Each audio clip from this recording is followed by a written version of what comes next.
Hey everybody, welcome again to another episode of the Table Podcast. I'm just sitting here sipping on a Pellegrino, and I hope you're enjoying your day. If you like the podcast, tell your friends about it. Like, rate, review, subscribe. Somebody tell somebody. Today, man, this podcast is everything that you want it to be and more, I guarantee you. It's a conversation with the fam, the crew. My brother drew hands on it, and the incredible, infamous, legendary. I mean, people tell stories about this guy. He's kind of like, there's Sasquatch, there's Chupacabra, and then there's Nate Hand. Ladies and gentlemen, check out the podcast. We love you. We'll see you next time. Nate Hand. First the barricade, now the table. The table.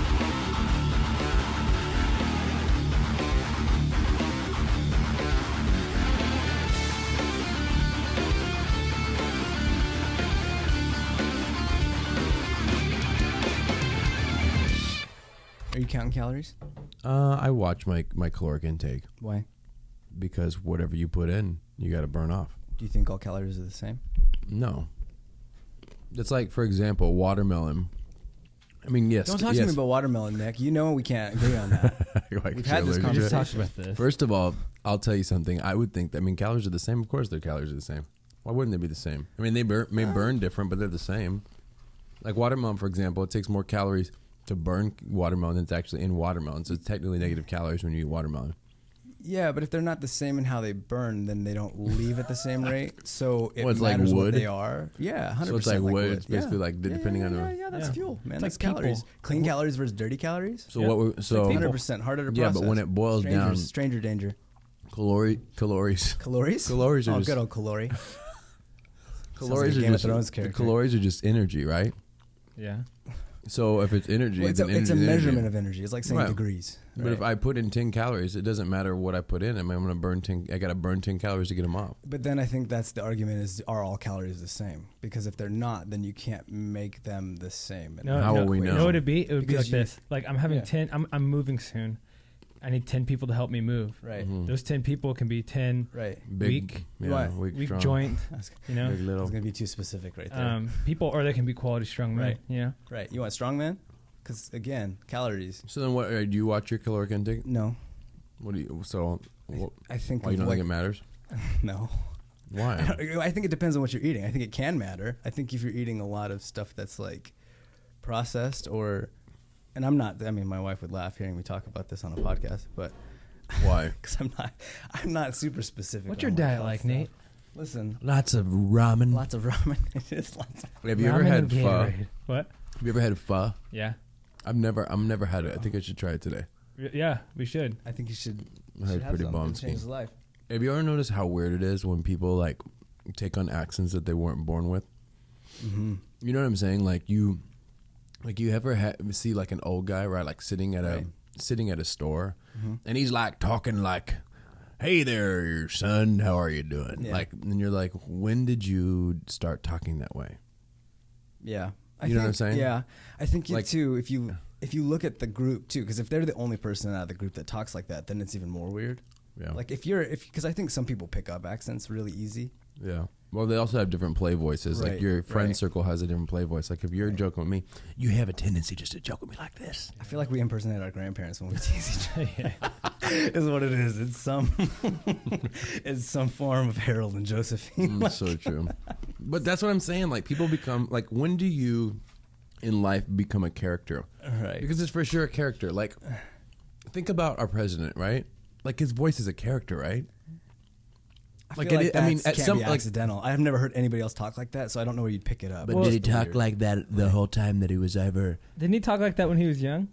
What? Like Kind in of. old videos It's- of Trump? I feel like it's more I've been exaggerated around. now. Now it's like He's settled very into it. direct. He's found I his found see. his timber. It's gonna be the best. We're gonna do it. We're gonna do it huge. The best, huge. Do your Trump, Nate. I can't. Do it. I can repeat right after you, but that's about it. I don't have More a good parroting. Donald. My Donald is my Donald. You're Donald. You're My Donald. Donald is a little bit more of. It's like a mimic of somebody else's Donald. You know what I mean? Yeah. Mm-hmm. Like I feel like when I do Donald Trump, I'm actually doing like Jimmy Fallon's version or like Alec Baldwin's version of Yeah. Donald Trump. Yeah. Do Well, and your- even theirs are like subtly different in what they They're emphasize. subtly different. Right. I feel like Do your Baldwin's more tone. let me hear It's like- yours. I can't Try. even think of it. So like, we're gonna fly to Mars. We're gonna put a flag on Mars. It's gonna be the best flag. You've never seen a flag like this. Even if they put another flag up, you've never seen it, never heard it. We're gonna build a wall around that flag. The Martians are gonna pay for it. It's gonna be fantastic. You've never seen a flag like this flag. What's funny is I know you're doing Trump, but it sounds nothing like Trump. Like it's like they gotta do a flag. It's really up like here. You're putting it up here, and if you keep it up there, It's pacing and it's emphasis. it's pacing and it's weird. lots of S's, and it's really uptown. Right. It's uptown funk. Exactly. Like really up top. Oh my god. Oh, It is. It's Almost like the old school TV like baseball announcer. Or Right. like Yeah. like when it's black and white political He's videos. at second. He's got a little bit of that. Here he comes. He's Here he comes. rounding. He's rounding. He's sliding in. Oh my gosh, he's made it. It's a homer. Like it's that, and he even like when he gets excited, it gets a little bit more native. Homer. You won't. He's a homer. It's a homer. It's a homer. And it's always no ER. It's A. It's always A. Homer. Do you think that they actually talk like that? I feel like you didn't have clout unless you were like from the But East would Coast. we So be? it all became. But my thing is yeah. like, would we be sitting around being like, "How was your week? It's good to see you." Like, I mean, that's a character voice, Right. That's true. isn't it, or is it not? I feel like it is. I mean, Do you think I- it's just the way things sounded back then too? that, or I think it's like pop culture where you see a movie and somebody talks a certain way, and because they're that tough guy, like you get that whole Clint Eastwood thing where even he's like, Well, yeah. you know. Well, I'll tell you but for he has sure. like a tone and a voice, like Accents are picked up. yeah. I mean, you take it like an American and put them around an Australian, and before you know it, the American starts talking a little bit like the Australian. right, 100%. But there is something about accents too that makes certain like, I don't know, concepts and controversial issues a little bit more tolerable. Like when they say things, they can get like, look, for example, I feel like someone who had like my British and my Australian really crosses, but I feel like you can get away with saying more. Maybe it just sounds nicer. With Maybe an accent? Maybe, yeah. Yeah, depending. But I mean, they're learned. Yeah. What's your best accent you got in I'm that not- tool belt? I like I said, I can do it if I hear it. Like I can impersonate people more easily. So let's do some Australian. Put some brekkie on the barbie. Brekkie on the Barbie. Like I can't. And it's the other thing. I have to hear like I can't hear an impersonation of it and then do an impersonation of that. Like I love how it's all raw. It's still the baseball player's version of brekkie on the barbie. right, some form of It's like, like- hurry it up and maybe they won't notice. He takes whatever the baseball player, then he adds a little Australian accent on the top of it. Like if I do it like that, it's I feel probably like excitement. Excitement is my favorite. Okay, accent to use. You have to- whatever it is, it's so try and put it right here, like when you're talking like from Australia, mate. See, I go to the British, but we can be like from the land of Oz. I have Put to some think of- put some brekkie in the barbie, would you? Right, but I don't think I can do like a neutral. I have to have like a character. So like a Steve Irwin or somebody that's like a Okay, so Bear Grylls, do Bear oh, God, Grylls. I can't think, but I need to hear what he says. Like, 'cause We'll I let gotta Bear think of how he Grylls talks. talking, and the then types of things. when you hear Bear, then you Like for instance, like a Steve Irwin, like when he said things, he always said royally, whatever. I feel like that was Like a thing he crikey. said, but he would say royally, like every time. so like Crikey. Like the imagine R's. The R's were imagine real that you're R-O. Steve Irwin Oh. and I'm interviewing you, and I'm like, Steve, how's it been? Like, Steve, here we go. Let's practice. Ready and action. Steve. Wait, hang on. Wait, We need a what? reference. Oh, you need a reference? Okay. Yeah. So you want Steve Irwin first or Yeah. Bear Grylls? Let me do Steve. Let me. How does this keep ending up in impersonations? Because it's hilarious. In the northeastern an offal in and around the water. In and around the It's water. 3 feet for the crocodile. Okay. Oh, crikey. Like, it's you got to figure out what it is that they shorten and things they just don't quite say. And it's not exact, but it's like, it's But like, it's in there. Go to Bear Grylls too. oh, crikey. Look at him. Like, You are pretty good at it though if you hear it. You know what I mean? yeah, I don't know. I think it's from, I don't know. I really think it's from like listening to people's voices when I've done things in the past, like mixing sound or something, because you have to listen to like what they're doing. Here's Bear Grylls. Although they achieve a humane way to kill the eye. I have no idea what this is going to taste like. Ew, dude. That's a video of Bear And down the Grylls mountain, literally zip-lining eating an and animal eating little eyeball. critters here and there. Pause it. Oh my god. Of course, Miguel would choose the most disgusting Get Bear into Grylls the video Fear Factor Bear of Grylls all episode. time. Oh my gosh. He's like eating literally an animal's eyeball, like full, like And the then juice worms. is just rolling out of his mouth, and then worms. You know, I just always like wondered, like, when did people like discover too that they have a good voice? Like, for example, like a movie announcer voice. Right. Like, do you, like, for example, so like this spring, like, are you talking to your? Do you talk to your kids and your wife and your friends like that? You know what I mean? Baby, would you get me some coffee? Yeah. You know what I mean? It probably Should we go to the store, kids? Yeah. Like, do they still talk like that? I don't think they do it as much. I feel like now they just do clip lines mostly from the movie. Like there's no narrator overtone. It's just like So I'm gonna give you Highlight reel. a movie, and you give me a narration of the movie. Like, give me a premise? You want me to give you a premise? Yes. So I'm gonna give you a premise. So the premise is, it's the genocide of the penguins. what? Why Yes. you gotta throw genocide? Why Yes. does that have to be the topic? Well, because that's what it is. It can't be We're epic. trying. Give me something epic. I don't want like Okay. you want epic voice. You got to give me like Okay. a- So Something's happening. penguins learn to fly. okay. Oh, so like you could do a Disney version. Like, Yeah. So here, this spring, you won't believe it. So give us like background movie music, like movie trailer music. Okay. Like look up movie trailer and then movie trailer background music. You know what I mean? Movie trailer background music. So like we'll give you a premise. You didn't like the penguins dying one, so you want penguins learn to fly. There it is. Go. oh god, hang on. I got to think for a second of the Wait, premise. start it I have to over. think where it's Okay, gonna go. here we go. Hang Are on. you ready? Give me, Okay. no. Give me 1 second just to think of Dude. premise. I got to figure out where I'm going to go with it. How about try improv, Okay. dude? How about try off the cuff, dude? Ready? Here we go. Your topic is penguins learn to fly. Penguins learn to fly. All right. They used to be flightless. A world they never knew.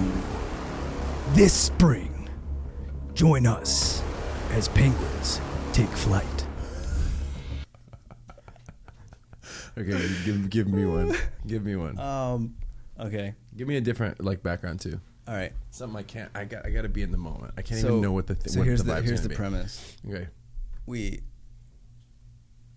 Okay, so it's like one of those future like push sci-fi concepts, right? So what's happening is like world's a disaster. We got to take off, and Trump's plan finally succeeded. We're going to Mars, right? Okay, we're going to And we Mars. get there, and here's the premise. Okay. And you're gonna lean to it. Is when we get there, we find out that we're not alone, right? Ready, go. Okay, hit me. Got girl or guy voice? Girl. They wanted us to go to Mars, they said.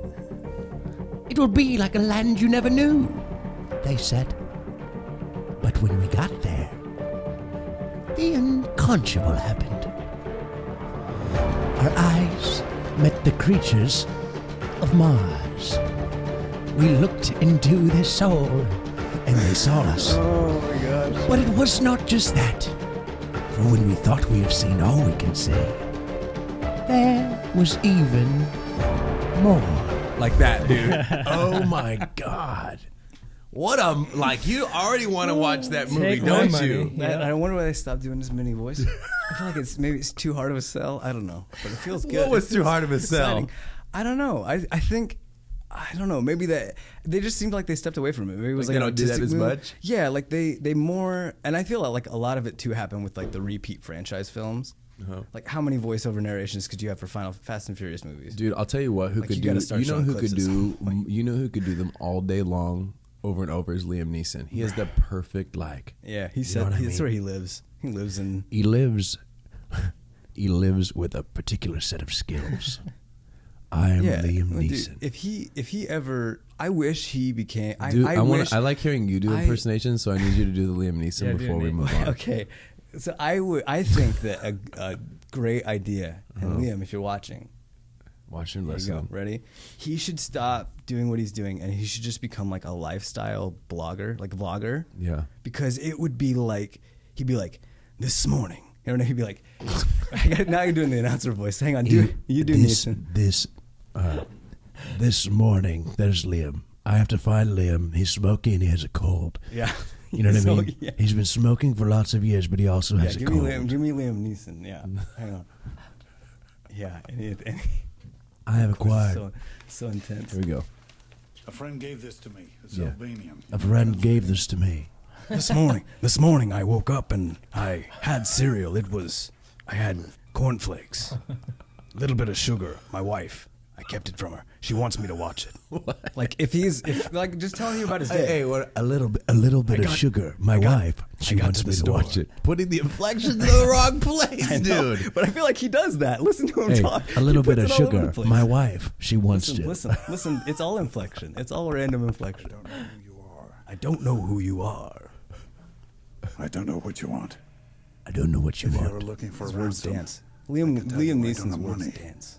But what I do have But what I do are a have, very particular set of skills. very particular Skills set I've of acquired skills. over a very Give long me the career. most Skills iconic that make line me of a all nightmare for time. people like you. A particular set of If you let my skills. daughter go now, that'll be the end of it. That'll be So, the end of it. if you were to have a particular set of skills, What would they be? skills would you choose? Like in a situation like that, Yeah. bro. What particular set of skills? I don't know. I feel like a good set of parkour skills get you a long way. Like, right? If you can decently fight, Parkour. like then surprises on your side because you're like coming from the rafters. Yeah, because Right? parkour, like you're all. Well, and you know, like that's the moment you know, like, dude knows how to handle himself in a movie is like when they cut away and he's holding himself up on the ceiling. Mm-hmm. Like that's the most like I could break some people. Like if I can hold myself up on the ceiling, I wonder about No that though. worries. Like a lot of people that do their own stunts or do fight scenes in karate in movies, like I don't know if they could actually do that in a real life scenario. unless you're Keanu Reeves. Keanu Reeves, though, have you seen that? I'm saying. Who is Keanu Reeves? He's the Matrix guy, right? Yeah, you don't know who Keanu Reeves is? I've never seen The Matrix. But I honestly, I've is never that what seen he's from? it. Is that what he's from? You need to see. You need. I mean, to I know what see the Matrix some- is, but Yeah, have you right. seen that new movie where he's in? Yeah. Yeah, it's John really funny. Wick or with no No, the the- yes the love I story forget- one. yeah, the love He's story so one. good at Yeah, that. it's Yeah. super funny. Yeah, it's He's the super. best. Because I know him as a Dude, like, watch action this. star. No. Yeah, watch the top one. This is why he's amazing.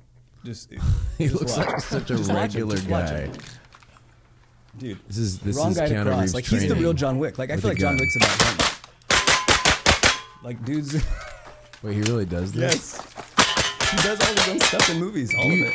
Oh, with a beeper too, dude. Yeah, time. 'Cause it's like this is like John Wick style. How does stuff. it not He's, ricochet off of the? They're dead fights, and I think they probably have. They That's use really specific cool. rounds for. Oh gosh, that's loud. But most actors aren't like this. Like most actors don't No. do all their own stuff. No, You know what I'm saying? I would guess not. Right. Yeah. Which is interesting to me Yeah. because I feel like people like would expect you to be your character in the movie. You know what I mean? Yeah. Like when they come up to you, they expect you to be. Which I think has to do. I mean, anything in the public eye, people have a perception of like you are supposed to be this way. Right. Some form of it's you. Like it's Yeah. coming from you in some form. But it's not necessarily. Well, if you're a really good actor, it's Doesn't not at Tom all. Cruise I mean, do his own stunts? Huh? Doesn't Tom Cruise? Tom Cruise, yes. Yeah, I Yeah. feel like he does a majority of his too. Dude, yeah. have you ever seen Tom Cruise rant about Scientology? Like that's some gets stuff. heated. That's some stuff. Yeah, he's It's funny. pretty interesting. He's very, very passionate about it. Although, have you seen that other show that it's like exposing Scientology and they like With- Leah Lena, what's her name? Yeah, Leah Rim, from the King of Queens. Yeah. It's really interesting to watch. Did you listen? You remember Walter Diamond's story, right? Walter Diamond. He was in a cult. We had him on the podcast. Yeah. Yes. Yeah. It's always weird to witness parallels. You see cults, but to see the parallels within organized religion, and not just this is not like just like bashing Scientology. Like I seen it in Christianity. Like there's certain themes, and I think it's more like beyond probably religion. It's probably more power, manipulation, and those kinds of things. Yeah. But you definitely see nuances of how like the control cult thing is in almost. It's in like humanness. Right. Well, and I feel like it's any time where it gets tricky is anytime you're trying to take a group of people and kind of get them thinking the same way, good or bad. I mean, that's kind of the same premise always of like, that's how cults start too. So it's what do you do with it? I think past that, and obviously it's intentions. And I think the end result and I think watching yourself in that, knowing that that's a potential possibility that, as people get invested and involved, Yeah. You know, where do but you? It's dangerous though, and I think in any sector, because it seems like in American society more so now, we're more bent on actually getting people to see things our way than we are just trying to actually push things forward or to affect change or those kinds of things. So the danger of it is, I feel like there's almost this manipulation factor, this power struggle.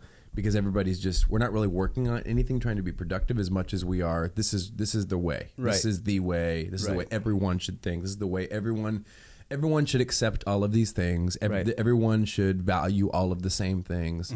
When the reality of that is, anytime you try to control that, you're no different than people who try to control people through the power of religion or politics or whatever. You know what I'm saying?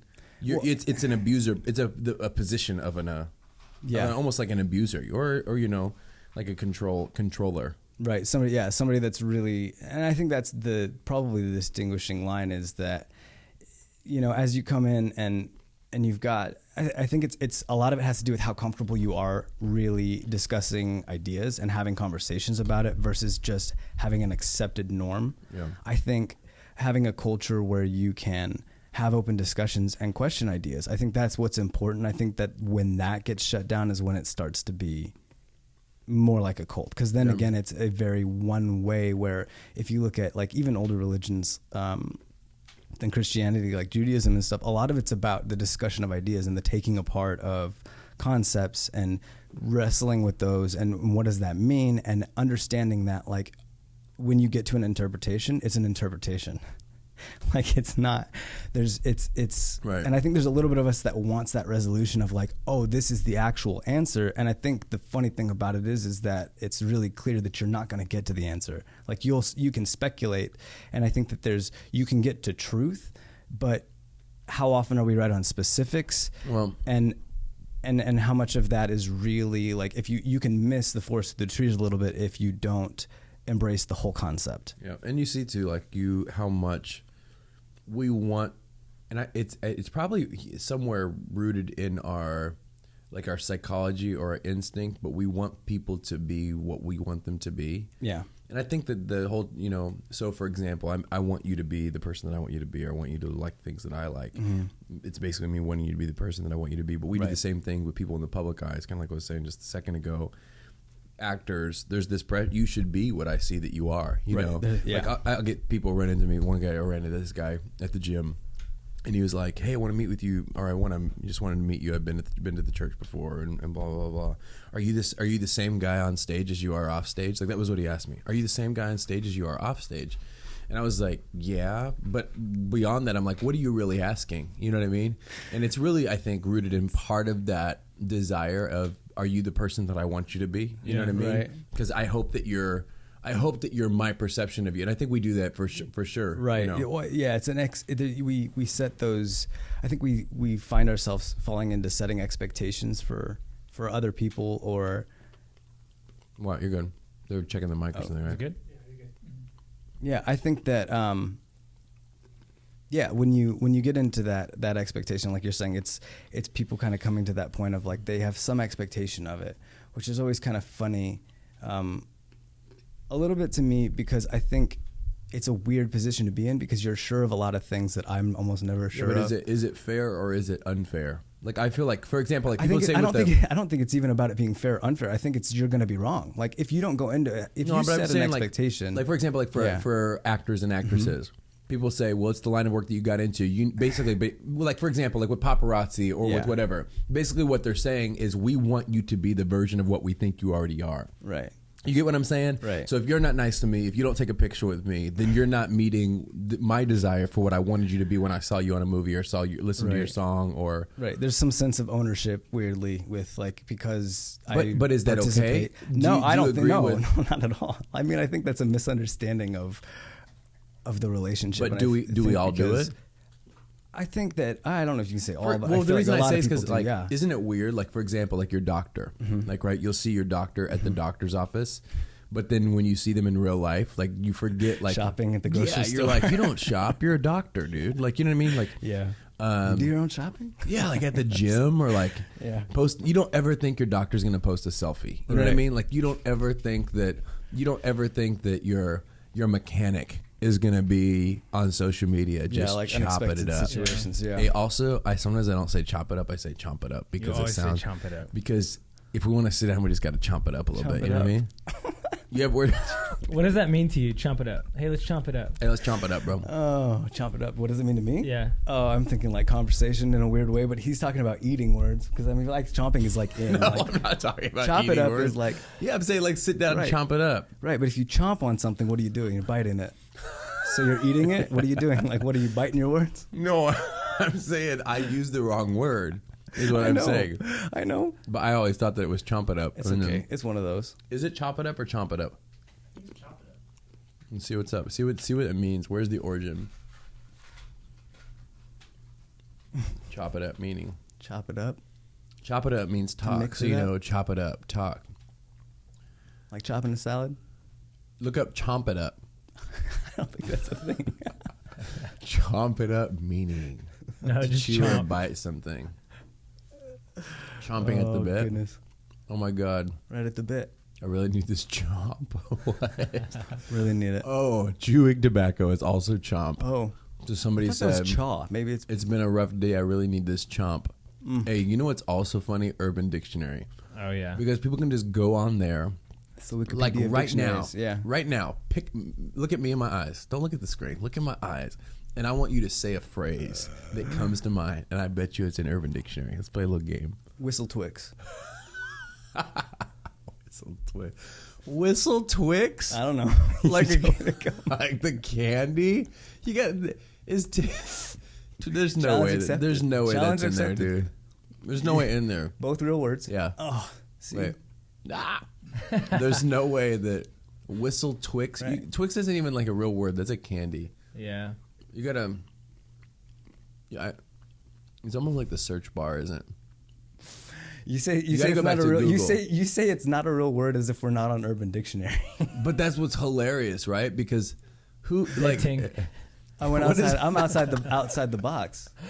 a dead ting, like that is like a header. A Whistle Twix, Twix candy. Nope. Whistle Ticks. New thing. Did you type in Whistle Twix Urban Dictionary? Whistle. Yeah, it's not there. Wow. Use a different. Okay, but you go use a different phrase. Like not Twix. That's a candy. Okay. Like you put a phrase together. I'm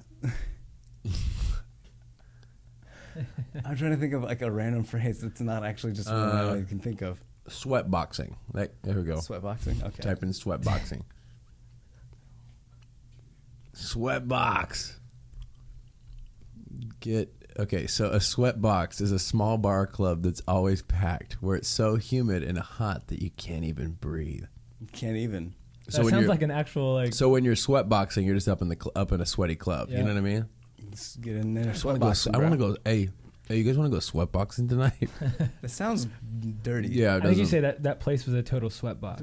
I think more negative. I feel like it's probably negative. I don't think it's You can't use it positive. nah. But like, yeah, that's a total sweat box. Like Fleabag Motel, like that whole thing. What a sweat box, dude. Sweat box. Okay, now give me another one, Drew. 2 words, unrelated. Tongue puncher. Whoa. Tongue puncher. You already know. Well, this could be a lot of things, actually. It could be, my guess is maybe a mosquito that flies into your mouth that you weren't expecting. Tongue punch Okay. your fart box. Why is wow? That's really aggressive. This has to be edited out. Listen, I saw That's not. I saw your shirt, and it has a giant tongue on here. So This might have to be edited out because right there. Okay, no. Dude, that is way too good. okay. Forceful. Hey, Drew, give me one. Let's- Let's move right along. Okay, Wow. so Drew, Drew, give me a word. Okay. I mean, two words. Unrelated, just kind of like random. All right. Street. Street Street whaler. whaler. Mm-hmm. Street. Combo. Maybe So it's easier as a whaler. combo. Street whaler.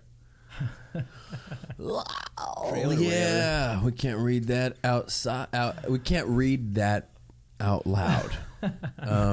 So maybe this is a bad segment. Maybe just go to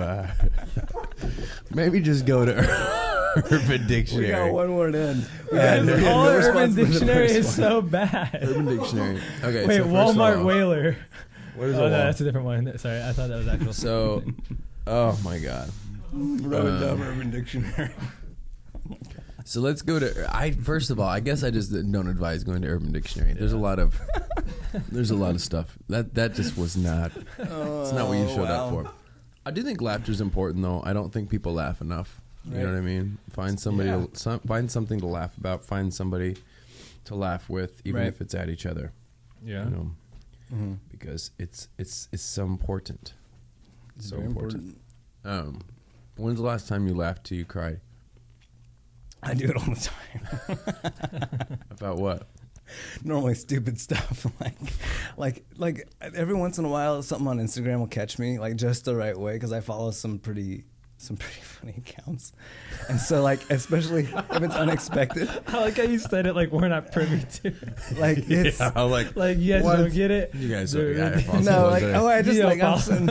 I follow some ones that are pretty funny. Well, it's just, and especially like when it's unexpected, like that's when I'm not expecting to laugh that hard. Yeah.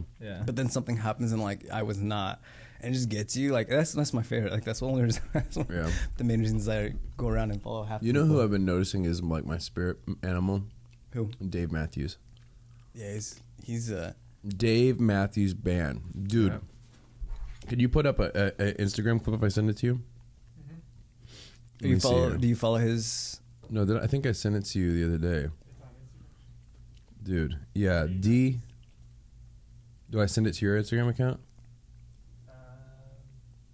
Yeah, send it to my Instagram. Okay, check out this video of Dave Matthews. Like, you talk about someone who is just not inhibited by anything. No, he's like freest to the free. Like you know how here's how free Dave Matthews is. If he didn't want to use words, but he wanted to have a conversation with you, he'd just do it. Like he'd be like, blah, blah, blah, blah, blah, blah. Like that would be Dave Matthews, and he'd look at you like you were the stupid one. You know what I'm saying? Yeah. Like that's how he is. He has no shame in any of his game. Is this his? No, it's on the actual. It's on the actual gram. Did I send you the story or something? Yeah. Click on. Okay, so go down. No, down. Down. That one right there, I think. No, that's not it. No. Go up. Go up. I think we missed that.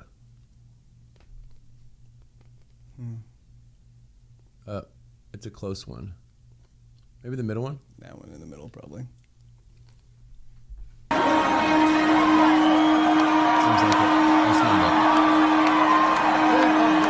not it. Dude, look at that dude, though. I know. Can you turn that down a little bit? And play that again and watch how he just moves. He feels it. He's like music as a person. Dude, Dave Matthews is who we all wish we were. Mm-hmm. He's living his best life, like no doubt. Look at he's like a school kid, dude. On Christmas. He's just look at him. Oh, how old is he? He's got to be 50s, right? 50s, dude. But when he moves, look at the freedom, dude. Yeah, you know what I mean? Like he don't care. Nope. He's not thinking about you. He don't care about what he don't care. He came to play, dude. He don't care. Yeah. What a life, too. You know what I mean? Like, people just show up just to watch you just do stuff. Right. Look at June. It was June 20th. Can you tell what day? There's a lot of posts. June 30th. Oh, it's that one. That one. Dude, watch this. Listen, guys. It's the best. Dude. Okay, so first of all,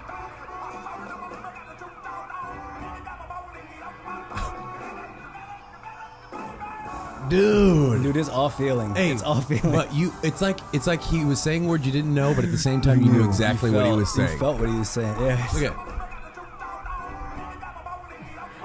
My favorite is his hands, bro. Dude, because you can tell like every inch of him is into it. Like his hands look like a contortionist.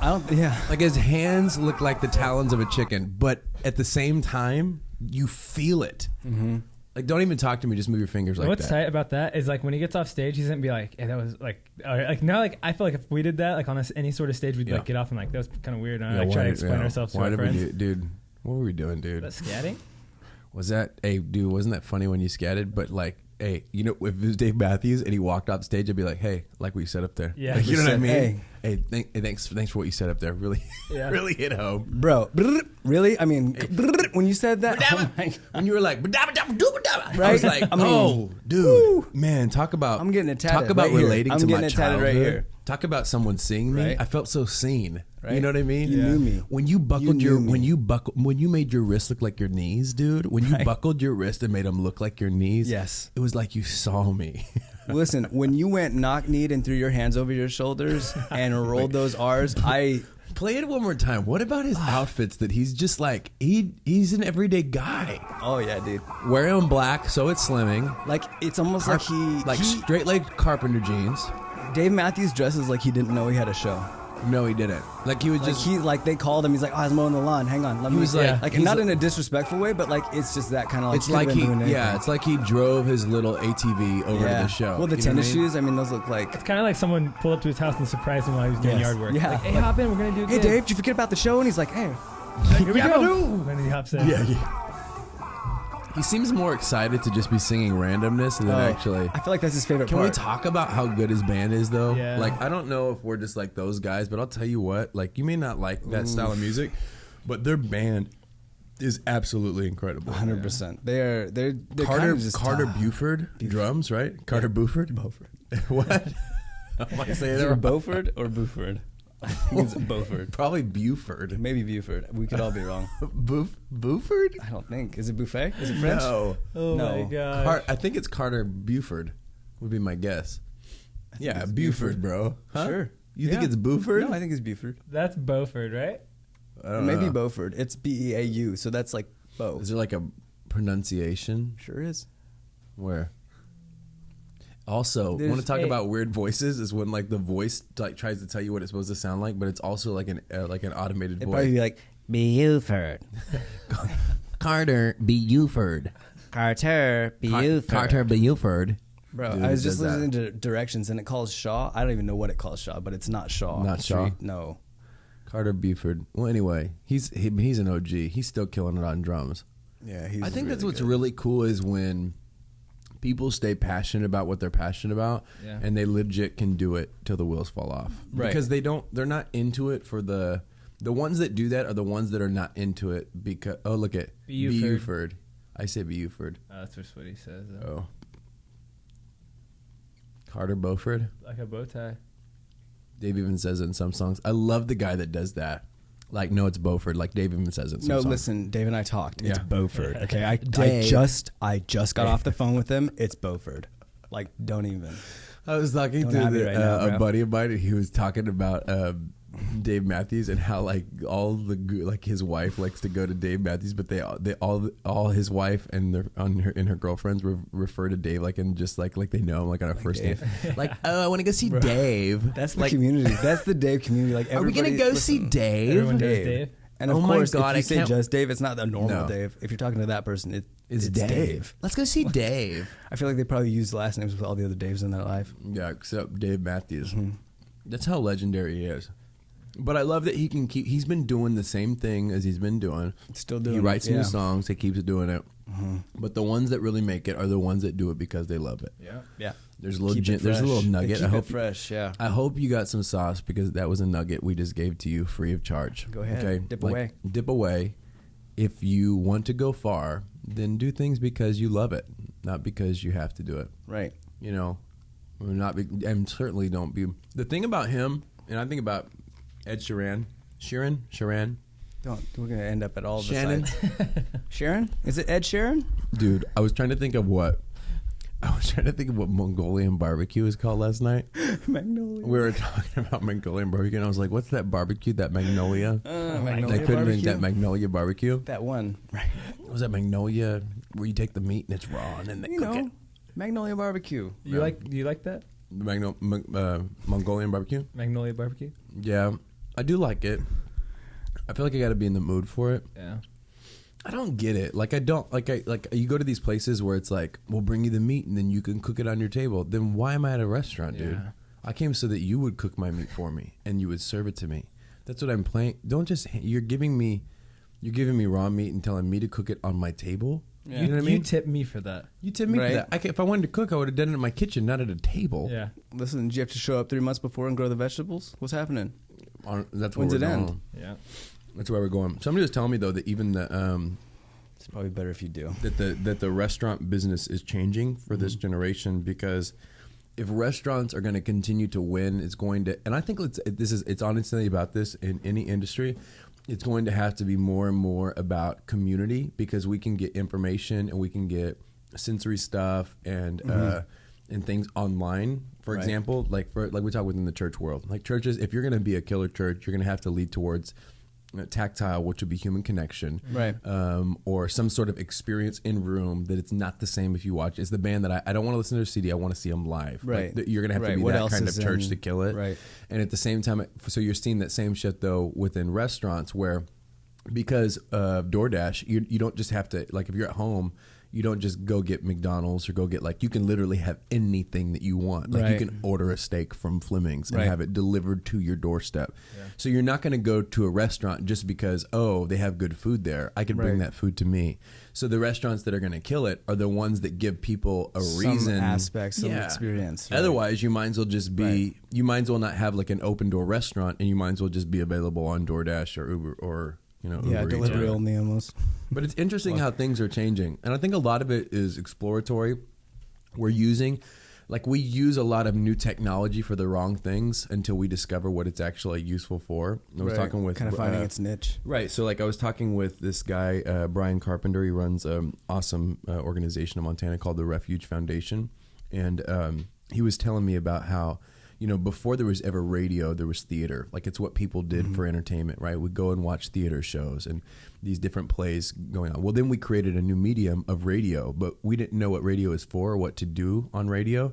So what did we do? We took the people that were doing theater and we just started broadcasting them on radio. Right. But eventually you start realizing that, radio can be used for more than that. We can start having conversation. So that's where you had these these radio jockeys, right? They would get on and have conversation and talk about stuff and play music. Well, then radio transitioned where we invented television, but we didn't know what to do with television. So what we did is we put the radio jockeys on television to have conversation. And then he was talking about how now we've, but then we realized what television was for, that it was for more than that. It was about broadcasting. It was about putting messages out. It was about telling people what you're doing or offering, a storyline through a movie. Well, now we've had, social media has been invented. And what's funny is because we don't yet know fully what it's for, what are we doing on social media? We're broadcasting. Right. We're doing the same thing that we did with TV. We're showing everybody the things that you look at your life. You're broadcasting your life. Look what I'm doing. Here's more information. Here's things we do. But if the ones he was talking about, how the ones that are actually going to kill it at social media are going to be the ones that learn how to use social media as a tool for connection, because that's where it's heading. That's where it's going to be useful, where it can be a resource to lead to tactile, lead to human touch, lead to connection. And this is where you see the ones that are killing it in social media are like the Gary V's that respond to every comment, that do some sort of interaction, that are, for example, if you if you want to use social media well, when you like a photo, to get a message from me saying, hey, I saw you like one of my photos. I'm from California. That personal touch then actually create something that can, especially for like a business or a person or somebody who's wanting to be on the cutting edge of using this new medium for something that leads to success. Right. It's going to be the ones that find out what it's for first. Right. And which means you're going to have to introduce new boundaries, new business models, new ways of going after things, because now my goal, I have to for me, that's really you may not want to respond to every single message, or you may not want to actually acknowledge that you have someone comment, like you see, like you ever commented on somebody famous's stuff, right? And they don't respond. As far as you know, they never even saw it. Well, they could have seen it. In fact, I've talked with people that have lots of followers, and I was talking with this guy that was, I forget how, I think he has like 500,000 followers or something like that. And he said, you'd think that we don't see it, but we see a lot more of it than you'd think, And you think, well, because they're they are influencers that they don't see it. So, but I think what's interesting about that is there is no response. The ones that are going to kill it are the ones that say, "Hey, I see you. You know, I see you engaging with my product. I see you engaging with my content." It's not we think it's about content, but we're using it for what we use TV for. Yeah, we're just broadcasting. Right, one directional. Look at my content. Look at my content. Eventually, we're gonna realize that that's what TV was for. That's not what social media was for. It's ultimately going to be if you're going to use it right. If you're going to be a front runner, like whether you be a church or a business or whatever, you're going to have to find a way. To engage with your community. And I think that's the biggest thing is I think it's remembering that I think what social media really is for us, those of us who are kind of trying to utilize that as an aspect of our business or of what we do, the cause we're after, whatever it is we're trying to accomplish. I think that one of the biggest things that people are kind of coming to figure out and discover is that social media is a relational tool. So it's where if I'm creating, for instance, a movie or a film or something on an old media format like television, not that that's old, but older, it's a very slow process to even get like a response on something like that. Like it has to go up, it has to be processed, there's post, then it's out, you get reviews from people as they watch it. So it's kind of that slow where there's something with social media and the internet and what that is that's so immediate that you can, it's like having a conversation versus mailing letters.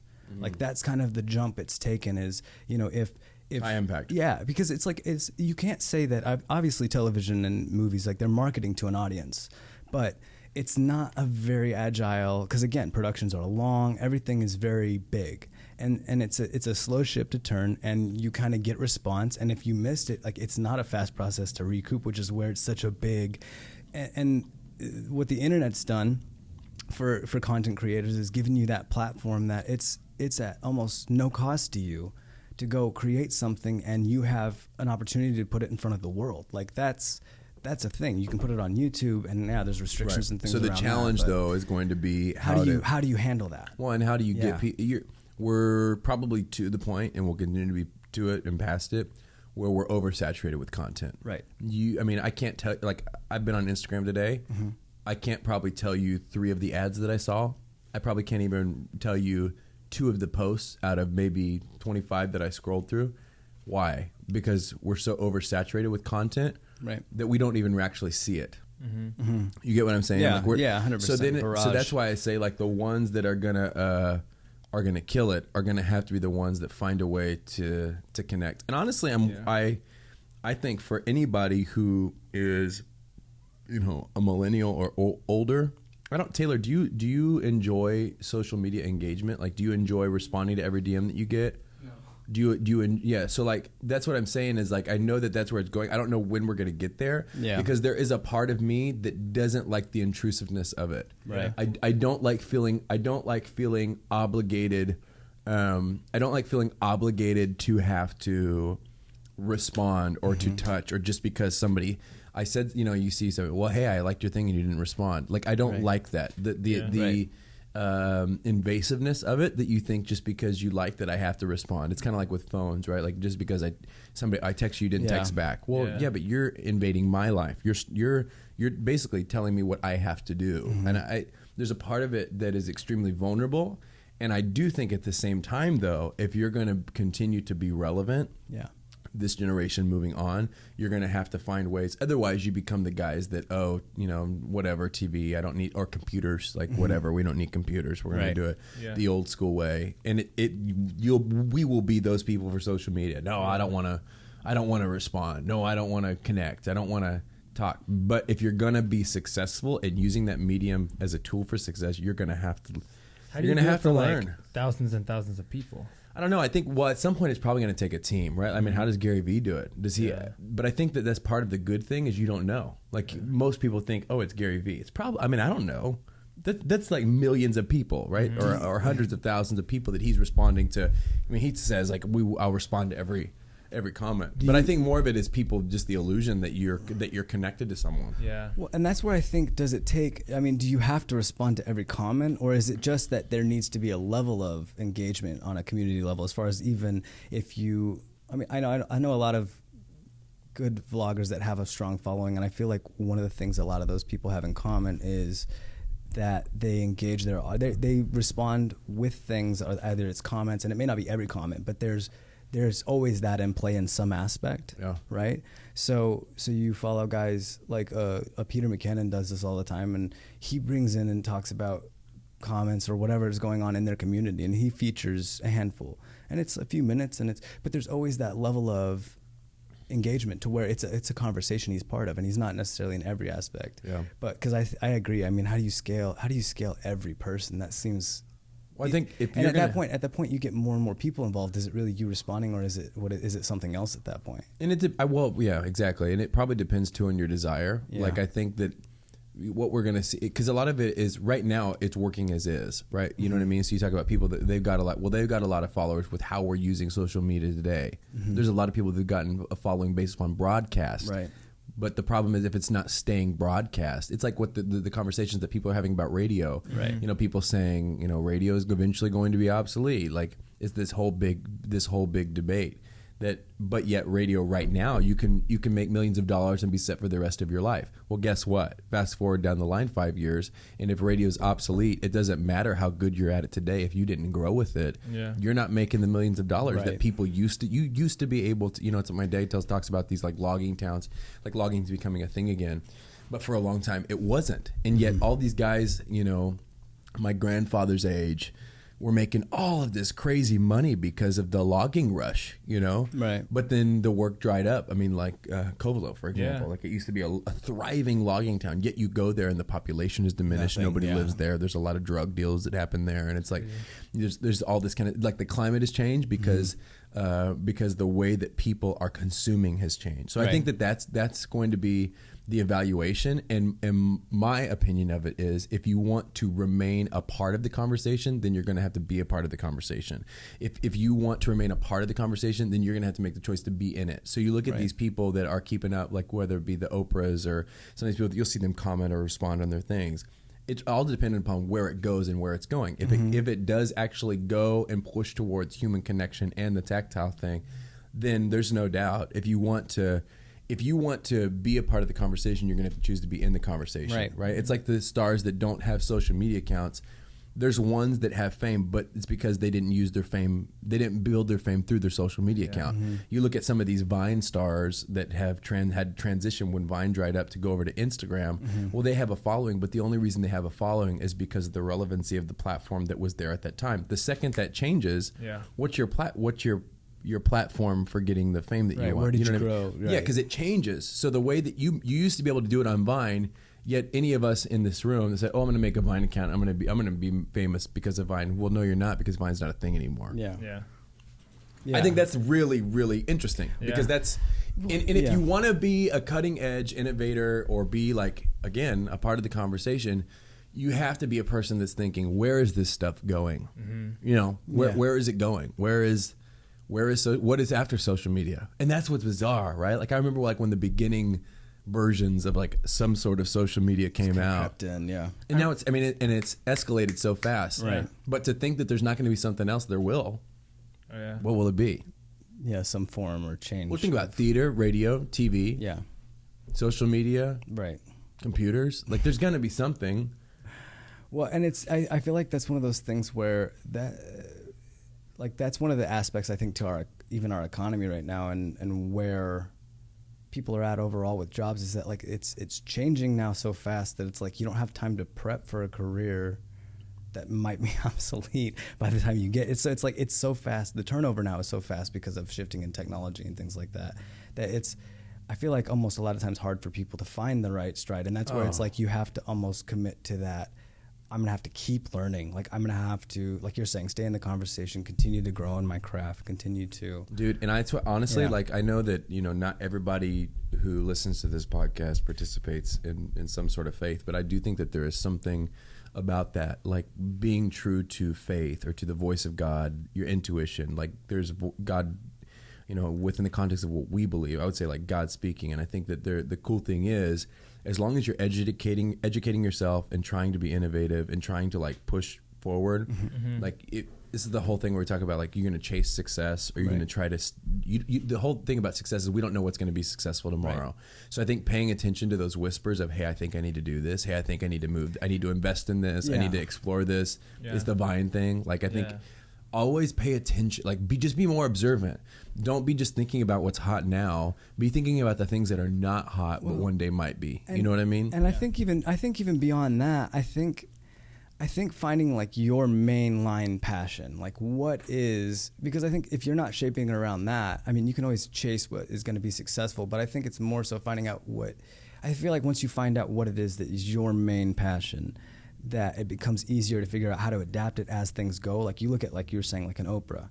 Well, she's figured out obviously what her main, like that's what she's good at. Yeah. And I feel like when you see people that are really successful like that, I feel like we put them in the context they're in and think, oh, well, she must have studied interview shows and, you know, and done all this research and learned to be a journalist, and which she did all those things, but it's not like, that's not what makes her Oprah. What makes her Oprah is she figured out that was her thing. What makes her Oprah is that she has lots of cars to give away, dude. To everybody, bro. You get one, and you get one. You get a car. You ever seen that one that's like bees? No. You've seen the bees. pull up the, and it's all like I've seen. Pull up the. Wait, is it real or is it GIF? Pull up the GIF. It's so good. Oprah Bees original, dude. Yeah, original video. If they had the one with music, it's hilarious. Yeah, do that one. Bees. Right. Dude. How epic is this? Watch.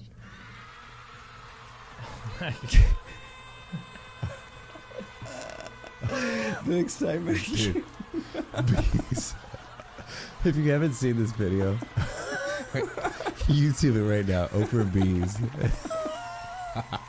The dancing dudes. Dude, no one is like Oprah. I'm sorry. Like the ability to like the little moves. Like who would think to dance like this? Who would think to put a palm up? She's like her and Dave Matthews, like, dude. If you put her and Dave Matthews on a stage, it would be the most epic dancing. They like are who they are. Her, if it was Oprah, Dave Matthews, and Ellen DeGeneres, like that would be so epic. That would be a very like dance battle. That would be an authentic. And just to see who gets, you know, dude. I mean, she really is though. Like I love that she can do things, and it's like, why are you doing that? Yeah. But I love that you're doing that. Dave is the same way. Yeah, I feel like it's a confidence. Like she's coming from herself. Like when she's doing something. Very genuine. I get what you're saying though.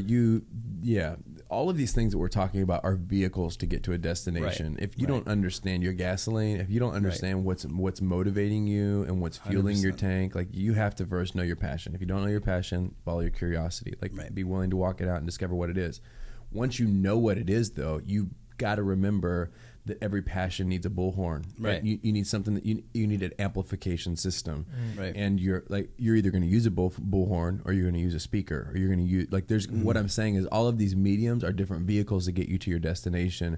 You don't want to be the guy that is extremely especially if you're wanting a certain life. You know, if you're wanting success that. If you have goals that are success oriented as it pertains to societal stand, like if you do have those, then it's important to be thinking, how can I channel my passion through those mediums? Otherwise, you're going to be, the artist that nobody's ever heard of. And you have a passion and you've owned that. And maybe that's all that you want. But if it's not all you want and your passion is, a painter, but you're just painting in the backwoods and you have no medium to let people know that you're painting. Mm-hmm. If you're a writer, but you have no way to let people read what you're writing, you get what I'm saying? Yes. And maybe it's like if you're a writer, and people read your stuff on newspapers. Well, guess what? Newspapers are not a thing like they used to be a thing. Yeah. So if you want to be a writer that has a message that is effective, that actually changes and has the ability to get within the constructs of within human intellectual understanding, you're going to have to find new ways to channel your passion. You know what I'm saying? Yeah. It 100% starts with your passion. You can't. You got to know what it is that you want to do, but then you have to be thinking, how do I give this thing wings? Yeah. Yeah, and I think that's the whole piece we were talking about, like the connect aspect. How do you connect it with your audience? I think that's the question of I think you have somebody, I think most people that are creators, that are artistic, have kind of an audience in mind when they start something, to a certain degree. I mean, anybody that's ever created something, I feel like you have probably a purpose in mind when you do that. And I think the question or the challenging part for a lot of people becomes, how do you then like you're saying, what's the best format for, and I think a lot of times we get stuck to even following older methods. Like you see something like an older model like television and try to implement that because it seems like it worked. Yeah. But the pressure is real. The pressure is real to, I mean, think about it within the church world. Is it not funny that however Stephen Furtick recaps his messages from the weekend, every other church will start using those same styles to recap their message? Yeah. Somebody's going to be the industry standard, and then everybody's going to copy that. So I think like there is, because of the way that culture works, there's this pressure that if you're not careful, the thing that brought you to the dance ends up you end up staying at the dance for a different reason. You know what I mean? You went with somebody because you liked them, and then you end up staying at the dance because you got locked in or because you had to. And that's one thing that I think, even with this podcast or anything that you're doing, make sure that you're not. Make sure you're owning what you're doing, and what you're doing isn't owning you. Right. Make sure you're in control of your passions, and your passions aren't in control of you. What I mean by that is it's easy to get into the game, and then so you get into the game because there's a message or there's a people that you want to relate to. Right. But then you, instead of just putting it out to relate to whoever it draws, you start trying to create content that caters to a certain audience. Right. You get what I'm saying? Yes, 100%. And the danger of that is you're an evolving being, and if you don't allow your expression of yourself to evolve, your audience will never evolve with you. So you become what they want versus putting out what you want. You probably see this, Drew, in music. I mean, how? And I would imagine, with music, and I've experienced this. There's this pressure to, when people start liking certain things that you do, or certain songs or certain styles, they like this. So let me do more of this. Yeah. Where you feel when you sit down, you're wanting to do something like this versus just creating. Right. This is like, oh, I like this. Yeah, definitely. The pressure of what are people gonna think this is cool? Yeah. I think that's cool if you want to do it that way, but your success is going to be so limited. Right. I mean, Taylor, think about pictures that you may post on social media. If all you're doing is mimicking somebody else's photo filter style, it's funny. Like I see Brighton in August, like posting stuff like, come up with your creative ideas and stop copying ours. But there's part of that, like, I understand what they're saying because it's like, oh, I see August's filter and I want my photo to look like that. So let me edit my photo to look like that. Right. And then I post it, and then everybody praises me because oh my God, look how good you are. So proud of you. Yeah. Like, wow, your work inspires me. Right. Oh, you saved me from a really dark time. And it's like, yeah, you're doing things that are cool, but are you doing it for the praise of the people that are applauding and liking your stuff? Or is it because you thought it was cool? Yeah. Like, oh, I thought this filter was cool, and that's why I did it, not because I saw somebody else do it and I was trying to mimic what they were doing. Yeah. Church merch, right? Like, oh, 100%. look what this shirt that they made. Let's make that too. And that's fine, but you're still an imitation of an original. You're not on the wave, the new wave. I think you know what I mean? Well, I think too it's a little bit of that's it's like an inability to like look at it very deeply. Like it's kind of a shallow interpretation, because I feel like that a lot of times what happens with art is that if it doesn't inspire and you just copy it and you haven't looked at it, you haven't figured out what it is that you like about it. Because I think that's the right response, is to, like, if something's successful and you like it, instead of copying it verbatim, like, find out what it is that you like about it. Like, what is it that you like about the way it's laid out? Or is it the feel? Or is it the kind of edit? Or what is it? And I think that when it's really directly copied, it's almost like it's almost insulting in the sense that, like, you didn't even look enough to know what you liked about it. Yeah. And I think that's where you get that response of, like, hey, like, form your own. And I think it's a frustration in that. And I think for people that are very creative, I think it's more the frustration too of, like, you're selling yourself short. Like, there's something that while you're copying that, if you put in the time and effort, you could create something wholly new that might be the next thing to copy versus trying to reiterate what you think is already successful. Isn't there, though? Do you think that there's such thing as alphas and betas? Yeah, 100%. I mean, to me, when I hear alphas and betas, like, we can get into the deep conversation of, like, mental programming and like, are you an alpha, are you a beta? But what I'm saying is, there's leaders and followers, right? Right. There's people that are going to create the wave, and there's people that are going to ride the wave. Yeah. That's the bottom line. Yeah, 100%. I think you have to, and I think that you got to know that either one's fine, because people have been doing it for hundreds of thousands of years. Yeah. There's not always, it's not all chiefs. There's chiefs and there's Indians. Like, you know what I mean? Like, there's these parallels of there's leaders and there's followers. There's tribe leaders and there's people that are part of the tribe. Yeah. Like, so there is that, but I think you do have to own and decide, the quicker that you can be comfortable with, I'm going to be a ride the wave guy, then don't get mad when you're not cutting edge. Don't get mad when everybody's not looking to you first as an innovator. Right. But just acknowledge that you're a copycat, and that's where you fight. You're going to ride the wave of other people's success. Yeah. Because that's where you feel safe. If you don't want to be that guy, you just have to know that you're either going to ride the wave, you're going to start the wave, and you're not gonna be a wave starter by being a wave rider. You know what I mean? Like at some point, you're going to have to say, I'm going to go after it. I'm going to do something different. I'm going to do this because I like it. And if everybody likes it, cool. Maybe they won't like it and I'll come up with something else. Yeah. But you have to decide if you're going to do that. You look at people who, you can either be Walt Disney or you can be the hotel owners that are just going to build hotels around Walt Disney. You can be the convenience store, maybe entrepreneurs that say, I'm going to start one around Disney because he's the one that is bringing the trap. You know what I'm saying? Right. Yeah. Are you the draw or are you the one Are you riding the wave of what is hip and what is the money making thing? Because it changes. Right. You know what I'm saying? Like how people are going to make money. The things, I mean, like right now, people can make, I mean, you think about what happens if they take away likes on social media? What happens if they take away all of that becomes then a game changer for the way of monetize then the monetization system changes because it's not based upon likes or views. How do you gauge engagement if you don't know what it is? Right. Or even with the response, I mean, it takes away the ability to tell what the response is, because I think if you have to solely rely on views, like you don't know what people's response is to it. Where if likes, at least it's like not only they watch it, they liked it. But it's changing. Yeah. So the more you can be. If you want to be a wave starter, you got to be a risk taker. Right. And so I think that you got to remember that if I'm going to be a wave starter, I got to be a risk taker, which means the thing that I'm about to do, nobody thinks it's hot now, but I'm going to be that guy, which means I'm probably going to fall. I'm going to fall flat on my face, probably 10 times, maybe 100 times. 1,000 times before anyone takes me seriously, but I'm living for the wave that I start, not just living to ride somebody else's wave. Right. Absolutely. Yeah, and I think it's that reapproach and creativity too of like challenging the norms. Like I think those are typically the people that make the waves, like you're talking about. It's the people that are the first to say, I don't want to do it that way. It's like the Dave Matthews and Oprah Winfrey's of this world. It's the Spike Lee. It's all the people that like don't go the normal route, and find success in their own way. And you got to be willing to. Like I will say this: you got to be willing. Like if you're going to be a wave starter, like you're going to be somebody that leads the charge. Right. The quicker you can realize that not everybody's going to like you, and not everybody's going to like what you're doing. Yeah. There's going to be people that don't like. The quicker that you can do that, the better off you are. Yeah. Well, think about this: Nirvana and Dave Matthews Band started the same year. So you have grunge happening, and you have like jam band emerging, which was kind of like, I mean, there's Fish and other bands, but like that was kind of a weird era to be like, we're gonna play bluegrass. Yeah.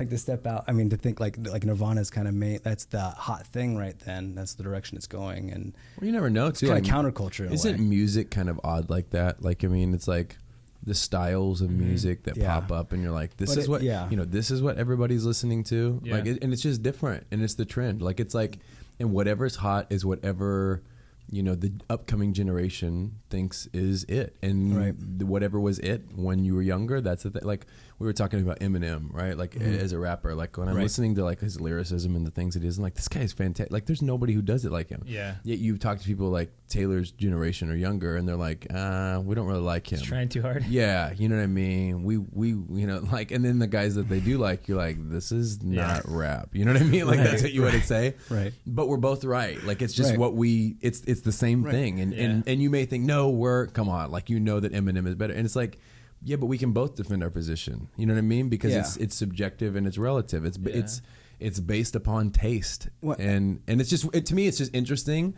how fast that changes. Right. And the ones that make the Dave Matthews are the ones that like, I don't care what's hot and trendy. Right.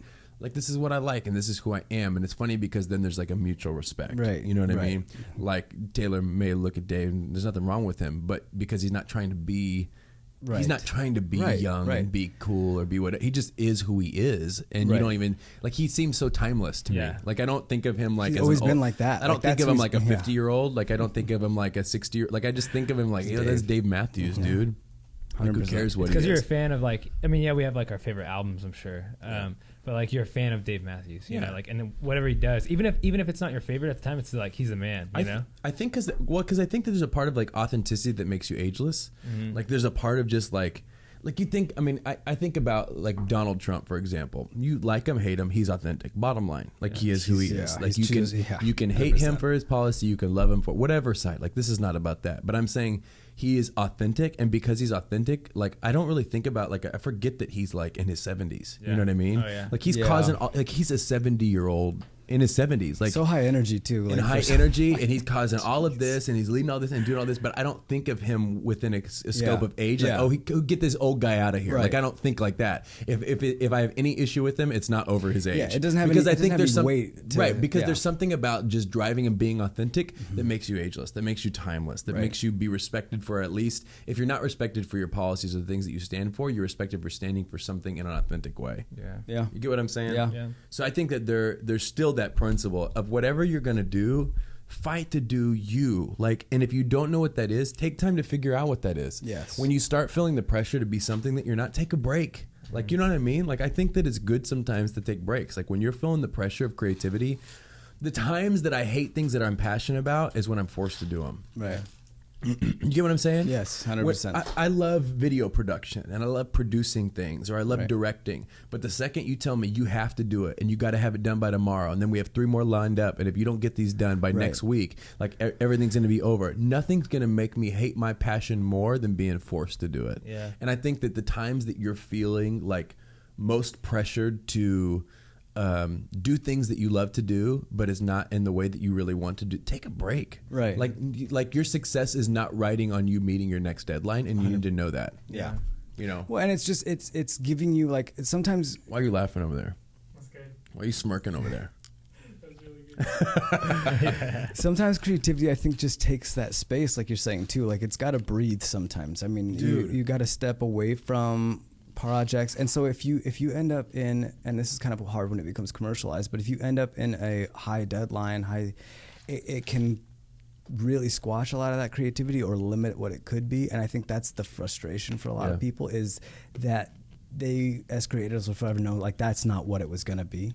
I think that's hard. Even pressuring yourself, like to like I gotta keep up with, you know, like new content's coming out every day or new, you know. And that comes from where?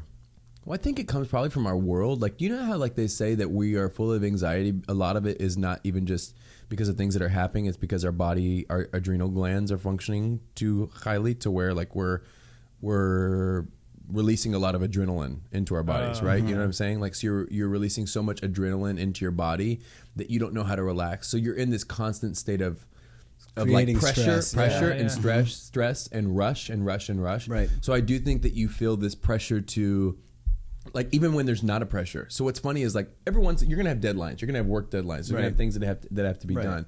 But then what's funny is you learn to run on that operating system where your body's like producing adrenaline, or you're like running on that plane, to where you actually start rushing when it's like, why are you rushing? Yeah. Why are you, like, whether it be finishing a song or finishing a project, like, why do I feel like I have to have it done right this second? What are you afraid that you might lose? Are you going to lose your following? Are you going to lose the people that want your product? Are you really going to lose all that if you don't have this done tomorrow? Yeah. Then what are you really building to begin with? You know what I'm saying? Yeah. All those things, you're right. Because the second that you start micromanaging creativity is the moment that it ceases to be it. Yeah, and I think it sterilizes it kind of in a way, because it's those imperfections. Like anybody, and that's the funny thing, like there's kind of a resurgence in shooting on film right now. I don't know if it's really a resurgence, but people are doing it again. No, so they're using full that's format. what I'm saying. But isn't that interesting? And it's flawed. Like, that's because the funny thing, is it's not Sam's perfect. into that, right? Yes. Like it's like now let's go back to just like we people that had film would have done anything to have a DSLR camera. You know what I mean? Oh, to be able to like take that like many we will photos, never go back to let film alone- again. But now we have DSLR cameras and we Yeah. have all this stuff, and it's like, let's go back to film. There's nothing like film. Right. Well, And and it's it's but funny it- 'cause but- it and is a it's true. different Like thing. there's But there's a it's- different look. It's almost like, well, it's the same thing I think of like people that hunt with bows. Like, it's a lot easier to kill an animal with a gun, but there's some people that like that's the So process, weird. and that's why is because it's more of like those are the hipsters of hunting. I think it shows. Doesn't it show too, though, like what we really crave? I think like it's- I think yeah. like we try to Yeah. remove challenge, but there's something in humanity that needs Needs it. challenge to be Yes. able to thrive. Yes, you need that resistance. You need the resistance. Yes. But I think you start to discover that. Well, at least some people do. When things become convenient, like Yeah. oh well, we have all this technology that takes the work out of it, but now we want to go back to putting the work back into it. Yeah. Could you not put a photo filter on it? You could probably, but it's not going to be the same. Like there's something in you that wants it have to be work. It's permanent. It's also worth more. Like we'll take those like camera strip pictures, at like a booth. Like those are always like worth more than like that's true. The pictures on my phone. Like, we always keep the those. digital. But see, why is that? Why do we think like that? I think because it's true. Like I mean, I would think like I would think like an actual picture then is worth more than something that I just see. I think it's because it's an experiential thing. So again, like when we started having phones in our pockets, and all of a sudden you can have thousands of photos. Like those photos, you have thousands of them. But anytime you have, especially there's something so permanent about film. When you take it, you can't undo it. It's not digital. Like it's done at that point. So it's very much more like some would argue that's the art of it, is that you have to nail it. Like you can only do so much after that point. Like you can't. Film is different than, you're not gonna be able to recover all the same things. It's got different dynamics, and it's much more permanent. So there's a different weight to it even when you're doing it. Same thing with you don't think it's trend? You don't think it's trend? I think it's both. I think certain people that are looking for that. Like for me, for instance, I don't know that I might do film for fun, but because of what I do and the level of, I'm trying to create story over everything. So for me, some people format is the utmost, right? They want it to be this designated genre or type, or it's a print. Maybe it's just film for theater. They don't want to do television. Like some people have really strict borders with format that they present what they're doing in. Yeah. Other people, I think like myself, like I am really, really driven by story. And so for me, a lot of my approach varies just depending on how I want to come across and tell that story. But I like using all of those elements. So for instance, I'm going to be using a lot of digital photos, but one thing that I'm taking as a step in that direction is printing physical books, because I think there is something about holding an actual, like interacting with it. It's hard to interact with digital things, and I think we know that even though we don't know that. But have you reconciled that? Like, because I agree. Yeah. First of all, I agree. Yeah. Like I think that there is something different about being able to touch, being able to have. But at what point are you just the old guy? At what point is that reality, or because it's like, for example, I mean, I don't know why I'm referencing Gary Vee a lot. It's like I like him, but I don't know that anyway.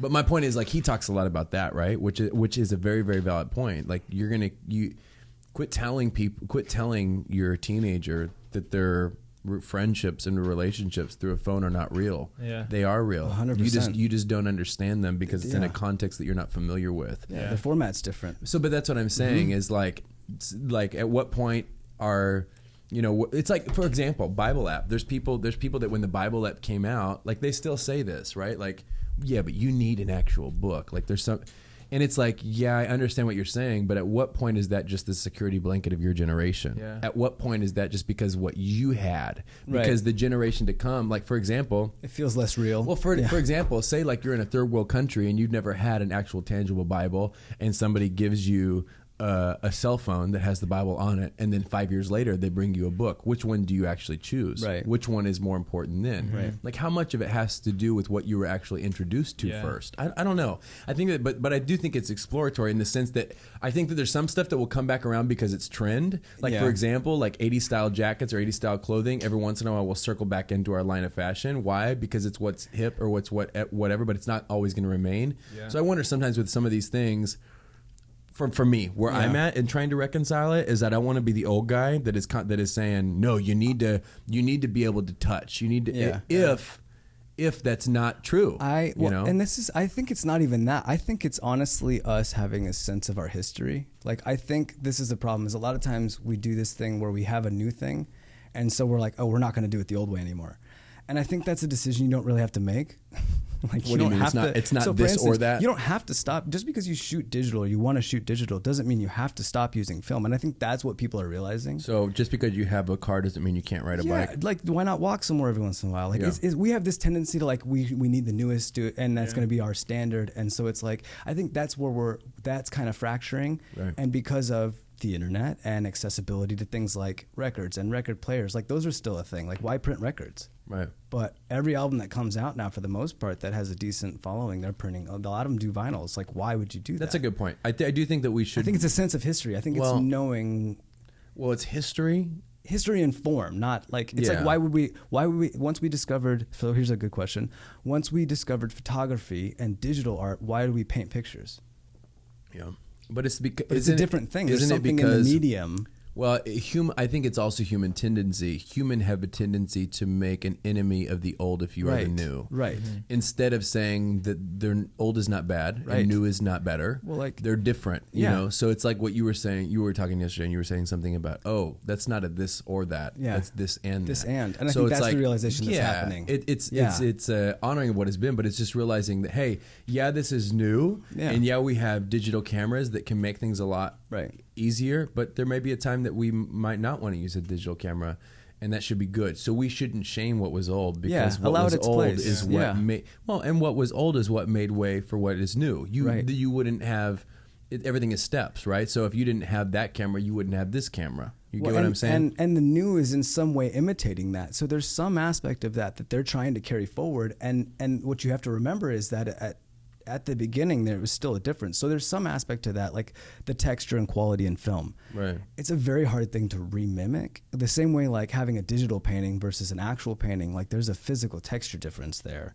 And they have like these new programs where you can basically composite a whole image like a photographer, but with fully fake images. So like you can basically Photoshop an entire image together. Yeah. And like computer programs are doing this.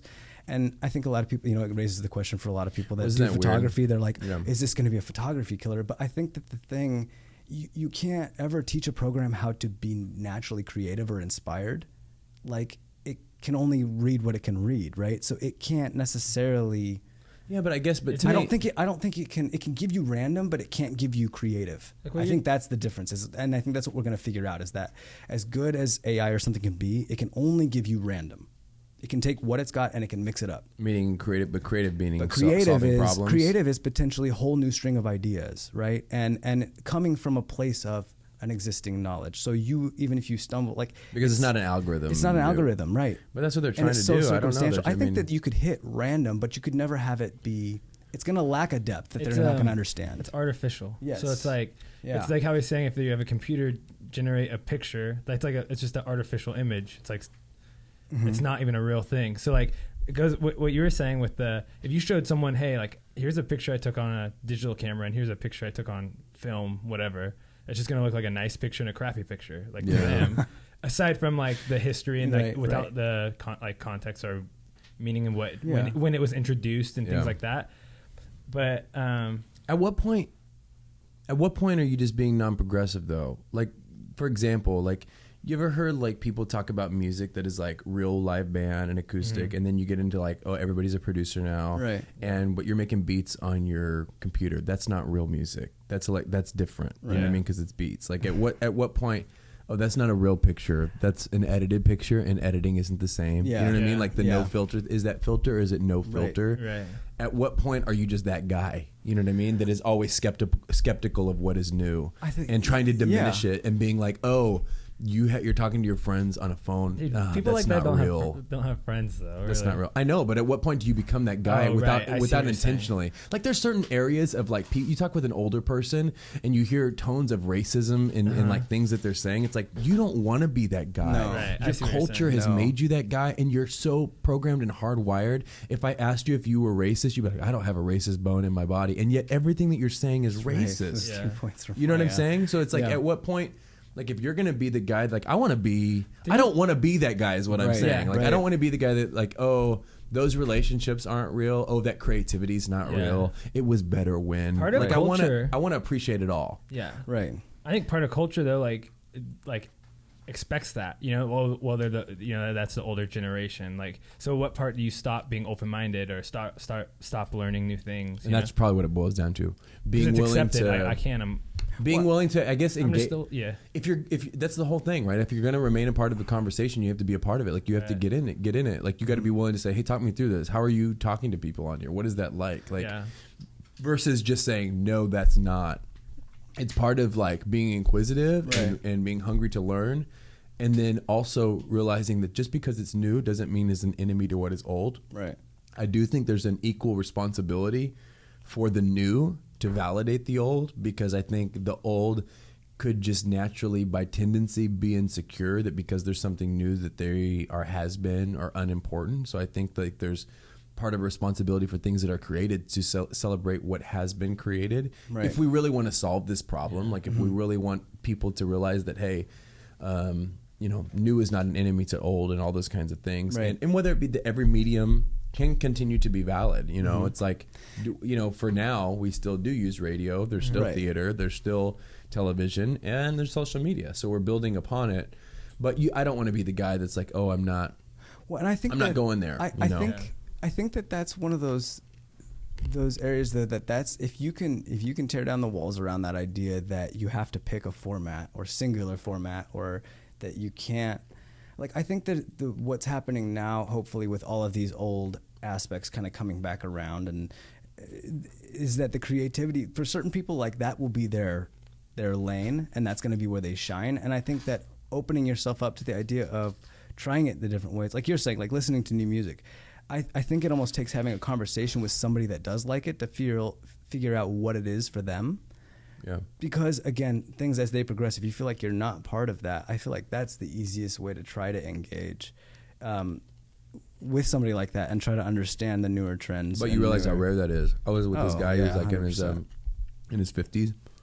I was like, who's your favorite artist? Guess what he said? He's a white guy in his 50s, jet black hair.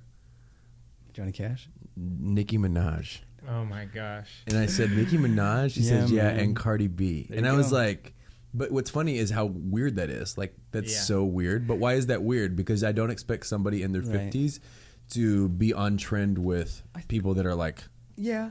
it today. But I think that a little bit of that Nicki is... Minaj. What is that video?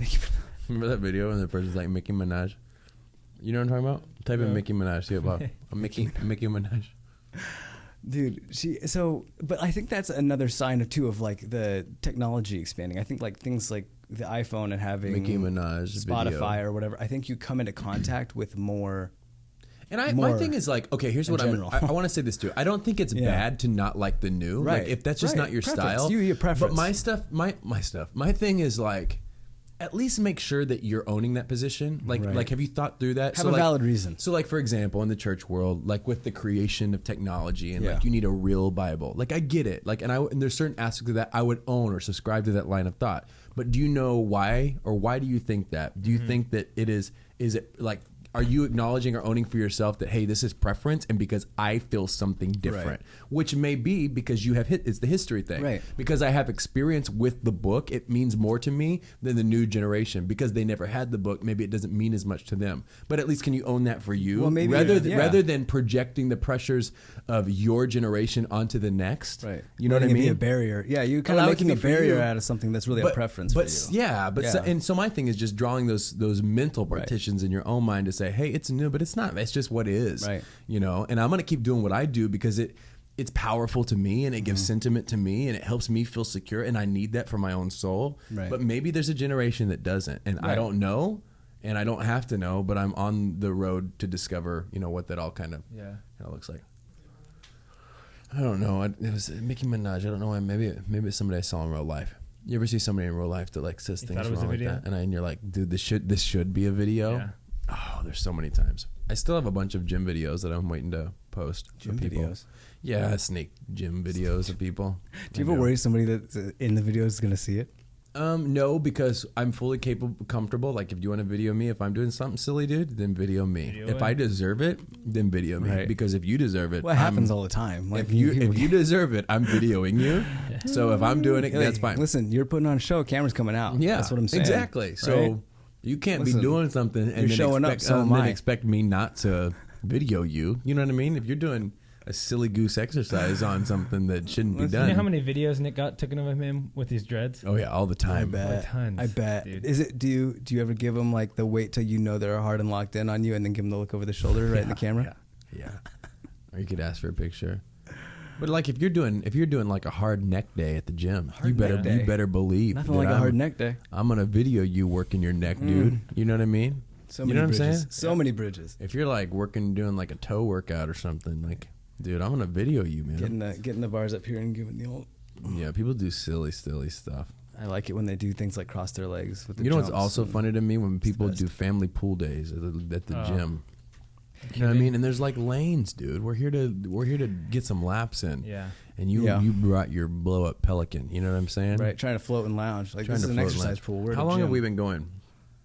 Hour and a half. Are you serious? Yeah. Can we break for the restroom? No. We'll wrap up here We'll wrap up here. No, you have to go that bad? I was just going to go if we're going to keep going. No. Yeah, I was gonna go. Yeah, we can keep going for you. Hey, I want you to talk about what you're doing though, because I was trying not to override what you were talking about. what? Just any of it. Like, I had spots that I just didn't want to, like, railroad. Well, bring the plane on in. So I want you to talk about the project that you're working on, the business that you're starting. Tell people kind of like what it is and some of your goals in accomplishing it, because you may be out there and you may know people or know what Nate's doing. Nate is one of the most creative minds that I know, outside of the box thinkers. So I think it's really cool what you're doing. Maybe just talk a little bit about it so people can understand. Yeah. So we're starting a production company called Clay Jar Media, and it's based on an idea that we've kind of been putting in practice already. And so it's a production company that focuses on small to medium-sized nonprofits that are in particular in a tight spot with things like budgeting and ability to in any way get out the word about what they're doing or tell their story or have a way for people to find or connect with them. And so what I like doing personally, my conviction, my passion is storytelling. And I think that what I wanted to do was line that up with the ability to make a difference, make an impact. And for us, starting at a place where we can go in and partner with a nonprofit. Like I have a trip coming up in October, where I'm going in and I'm partnering with a teaching hospital called CMC that's out of Vellore in India, and they are probably one of the leading and largest teaching hospitals worldwide, just based on the amount of people that they put through that college. And for people in a culture like this, like the fascinating thing is that it's a game changer on a different level. Like it's different than a college education in a Western world of like, it's going to get you a good job. Like this is the difference between the rest of your life in poverty for you and your family, or potentially going to the Western world. So it has all these aspects of that, and it's stories kind of like these, and stories where they come in and they're changing a culture and a society, and they're building community around doing the right thing for people and focusing towards people. Like those are the stories I feel like we could do a better job as a community of celebrating. And so coming in, one of the things we want to do is first and foremost celebrate the individuals that are on the ground and already making a difference. A lot of times these people are from within the community themselves, and so they know the issues best, and we feel like those would be the best people to partner with, give a platform to, and really help become visible to people that can make a difference for them, whether that be through financial connection or volunteer time, and really focusing on not just the organizations themselves, but the lives they're impacting directly and the changes that they're having. And our hope and vision and dream for this is that as we build this community and we do projects, it gives people an opportunity to get involved, to become a part of something bigger than themselves, maybe find a project that they're passionate about. That's kind of our concept, is we're not really limited on what we're doing. We're going to be doing everything from water projects to humanitarian aid to any form of relief. And so really we're looking for those stories of people that are on the ground making a difference, but don't have the things they need to really solve the need. Right. Yeah. So it's people that, I think what's cool about it is people that are making a big impact that don't have big money, and because they don't have big money, they don't have a big voice. Right. And the thing that you see in our world is it's the big voices that get to continue to be louder, and yet the big voices aren't always the representation of the majority. And so I think what's cool about what you're doing is you're taking people that are actually affecting real change in the world, and you're allowing them to have a voice that maybe the society in the world, in our world, doesn't necessarily let them have, because maybe they have big influence and they're making a bigger difference than a lot of the big voices, but their voice doesn't have an ability to be amplified because they don't have money to payroll a person maybe to create content in a world that's driven by content and all of this. Become visible, right? Kind of Visible in an internet world, like that takes a certain level of, especially if you want to get noticed, like production. It's hard to do when you're in the situation itself. And so a lot of times being able to come into the situation and tell that story and commit our time and our attention to them and really help break down those walls, like we think that's really the best way to go about solving some of our biggest issues. Like we always try to start from top down. We always try to start from, how do we solve all poverty? Well, that's a tough pill to swallow. And so it's what if we can start with one and really build and getting people connected, where, like, you know, we always try to do through a lot of governmental approach and a governmental aid, and then there's other individuals who a lot of times try to go out and individually connect, and sometimes it's just hard. It's hard to find the right organization or one that's going to make, like, where are you going to make the most impact? That's a very hard thing to really find out unless you want to do a ton of research, and a lot of places aren't easy to find. Yeah. So if you can come into a space and you can find a project that you're passionate about, then that's your ticket. And I think that's really what, I think it's as much for us about people over here as it is of people over there. I mean, I think that one of the most important things for us as people is to be able to find a place for us as individuals to connect and make a difference. Yeah. And I think that Clay Jar Media, what we do is we're giving people an opportunity, because we were staying primarily in aspects of projects and things crowdfunded, and really working to get people involved on an affordable level in a way that they can be a part of something, and it's going to give back, and it's going to be something that keeps going. It's not just a one-time thing as far as an experience, but we're connecting with a place that we'll continue to go back to and tell stories from, and you may one day go visit, and it becomes a thing where, you know, for our India trip, the upcoming trip, it's, you know, almost $18,000 to do a full 30 to hour long feature documentary piece on this story, and with that comes out things like we're talking about, printed books with photos, and really trying to give the story itself the depth we feel like it deserves, the wings to be able to have and making it an experience that you can voice. Step into. Like, we're trying to take you there with us. And so in that storytelling, that's really what we're working towards crafting, and really kind of peeling back the layers of, like, you know, the idea kind of came to me of, like, you know, even like a Mother Teresa started somewhere, and that was one person that was like, I'm going to make a difference. Yeah. And they start small, and like, how many, if we took time and attention and focused on those, how many more of those could we find? Yeah. How many and with the right backing, with the right amount of attention, with the right platform to be heard, and the need that they have and the change that they're making as they go and they're adapting, like that to me, like I've got kids, and so for me a lot of this is like, what world do you want for them? Like, what world do you want to see? What aspects can you change in order to, you know, those are the heroes I want to put in front of my kids, not like all of the news stories and the horrendous stuff and all of the doomsday. Like, that's always going to be there. There's always going to be aspects of that, but so much of it is like, we are a lot of times, I feel like, looking around the situation we're in, even on a generation where we have the opioid crisis, we have all these things. I think that one of the primary things, I mean, aside from obviously addiction itself, but is that there's a hopelessness. And I think a lot of that hopelessness is that we don't see that change happening. Yeah.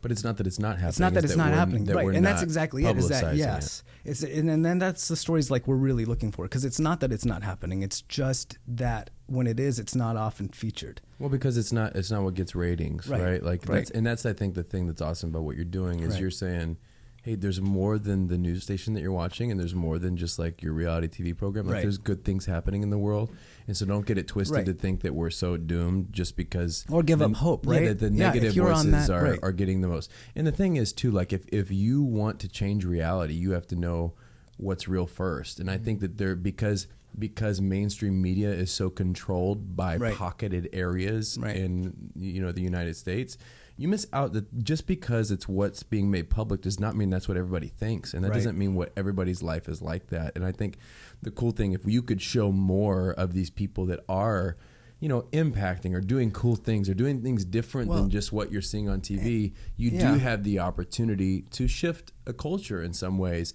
If we could find a way to give voices to people, that maybe society doesn't currently say that they're important because they don't have enough followers and they don't have enough money. Right.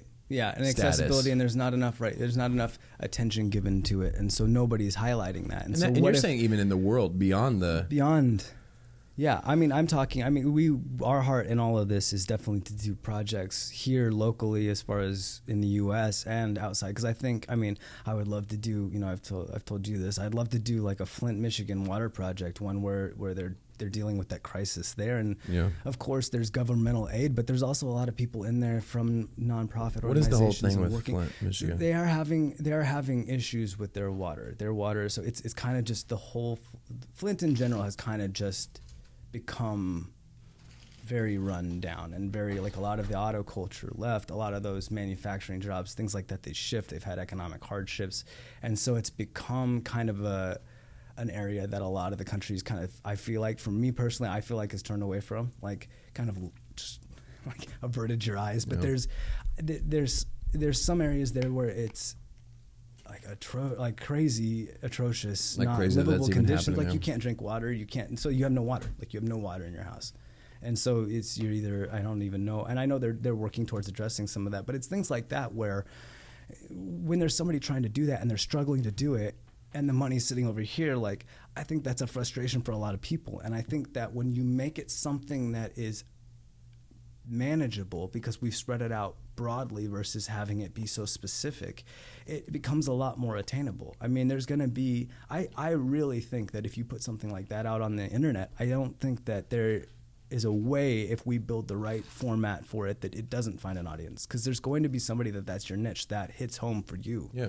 And so creating this space for people to kind of come in and discover what that is for them, like, that's our real goal in it as we build and do projects. Well, as and I think the cool thing Yeah. about it too is you're pushing. It's exactly kind of the crux of some of the conversations. You're pushing to do stuff that isn't really being done, and if we can fight to give voice to things that really need voice, like, that can be a platform for areas of change. Yeah, areas we can have impact as individuals. And I think that, we know on an economic sense that we kind of, they talk about it like we vote with our dollars, and I think that's 100% true. So the other thing it does is that if we get enough momentum behind it, it draws attention from the people that do it based on monetary things. And what if those people get behind it? And not even in the sense of us specifically, but say, oh, we need to start doing projects like this.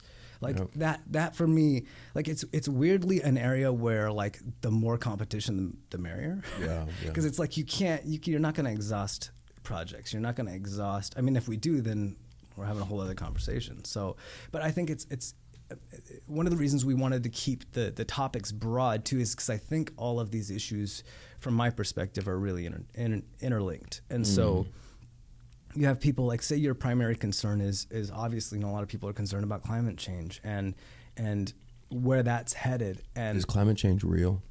I think something's happening. I mean, I think it's hot.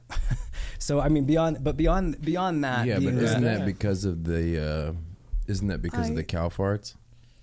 They say methane, but I think it's more. I'm serious. That's what that's. There's some people that think it's methane, but I think that seriously. Beyond, but I mean, even if you think about it, think about, okay, this is a prime example. You live in Fresno. Why are you laughing? You don't think so?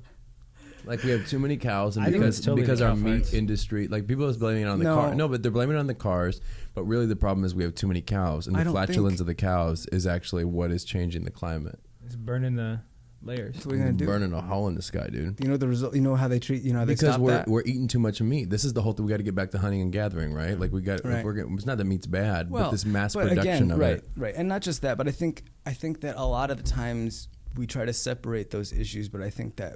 They're all connected? Poverty, yeah. I mean, if we don't approach poverty, like, you're never going to get people to care about climate change. So if that is something you agree with and it is your passion, then it's one of those things. But how do you define poverty? How do you define poverty? Like, basic necessities not being met? Yeah, human basic necessities. Like, you have to. Because poverty is also relative in some ways. It is 100% relative, and I think that, again. It's more where, and again, I don't think it's a money thing. I think it's more a stasis of you don't have to have resource? people. Yeah, I mean, and it's hard to explain, and that's why we want to do these films, because it's hard to explain until you see it. But when you see children living like 4 feet from an active train that travels every 10 minutes through there, and they've lived there for 20 years because they can't get out and they can't go anywhere else. Why don't people just move though? Because there's nowhere to go. Montana. These are people in India, Nick. But You want them to swim? I don't know, but you. But I was Not exactly boatsmen. But honestly, not exactly. I don't know. But don't you think we're also overpopulated in the wrong areas? Like when I mean, I get like You say I don't you know. can I go say to that, certain but places in the U.S. and I'm like, Right. nobody lives here, and Right. yet there's a billion majillion people in Los Angeles. Like Right. spread out, dude. Right. Like. Right, I don't know, maybe not, but part of that is we also live in a culture where you have to be You connected. know what I'm saying? We're coming out of this culture though where you had to be connected to a place, right? I mean, you worked somewhere. So that's where like LA gets big, like LA is big, because again, if you want to be in LA and work in LA, you have to be in LA and work in LA. There's no remote. That wasn't a thing. But it is more and It more is now. So now you're talking about, well, maybe it'll start to shrink in. Yeah, because But everybody you've got thinks like we have events- no room, Right. but there's a lot of dude. Like, what is it? Like the majority of Canada is still like uninhabited. You want to invade Canada? Well, I'm saying like there's we got room, dude. Yeah, you can say that, but I mean, Like, there's how lots of rooms in hospitable this and on house, what- you know right? what I You mean? can say, but you can say that you got room, but you're also talking a lot of it that's wilderness. So that takes money to develop. That's You what we've gotta always build- done. You know what I mean? We have, but there's your since when? jobs. Like no, well, but you got to say like we've always done. But when was the last time we really did that, I'm saying get a hammer and get a tractor. Nick? We're gonna film a documentary. And I'm gonna start take you to a mowing and field. growing, dude. We're gonna take you to a field. I'm gonna have you Mowing. dig your own well. We're gonna build your own house out of the trees. Let's We're call gonna it film mowing and growing. Mowing and growing. Gripping and ripping. You know what I mean? Yeah. You know what That I would be mean? interesting to see how far you could get with like nothing. Like just show up and. Just They did it before. We just got You weak. say they did dude. it before, but we got weak. But that's whole We industry. got strong in our minds and weak with our hands. That's whole. Well, that's just not just that, but you talk about like again, progress and moving forward. They moved away from hand tools. Now you have to be big excavators, and there's different levels of code. Yeah, but what are and you there's going to do different when it pretty much it's a robot doing it now? What about when we don't even have to do modular it homes, because dude? we? They'll just drop them off. Amazon will just drop them off. You get it 2 day. But 2-day isn't it, what's mansion. weird too is like what people like even for homes now is different than what they used to like. Like Listen, some Nick, people, like you were different just telling strokes me for that different you folks. like you want to live in a micro home or I a didn't small say house. micro home. You want to live in. I a, said in, I didn't. We wanted. We've capped our house size. But that shifts, right? Like there's different people that like, you know, the more house the better, the less. Yeah. But Some for you people guys, live on a it's like- boat, Nick. Houseboat. They do. That's Yeah, real. those are kind of cool. Like in the up in Seattle. Dude, you can like go spearfishing off that. You want to go live like for real on the grid? You can go do that. That'd be almost easier than Spearfishing, dude. spearfishing. Live on your pontoon boat. on That'd the be ocean, such a weird thing to live on a boat like that. right. Definitely not for everybody. No. My wife would probably die of seasickness.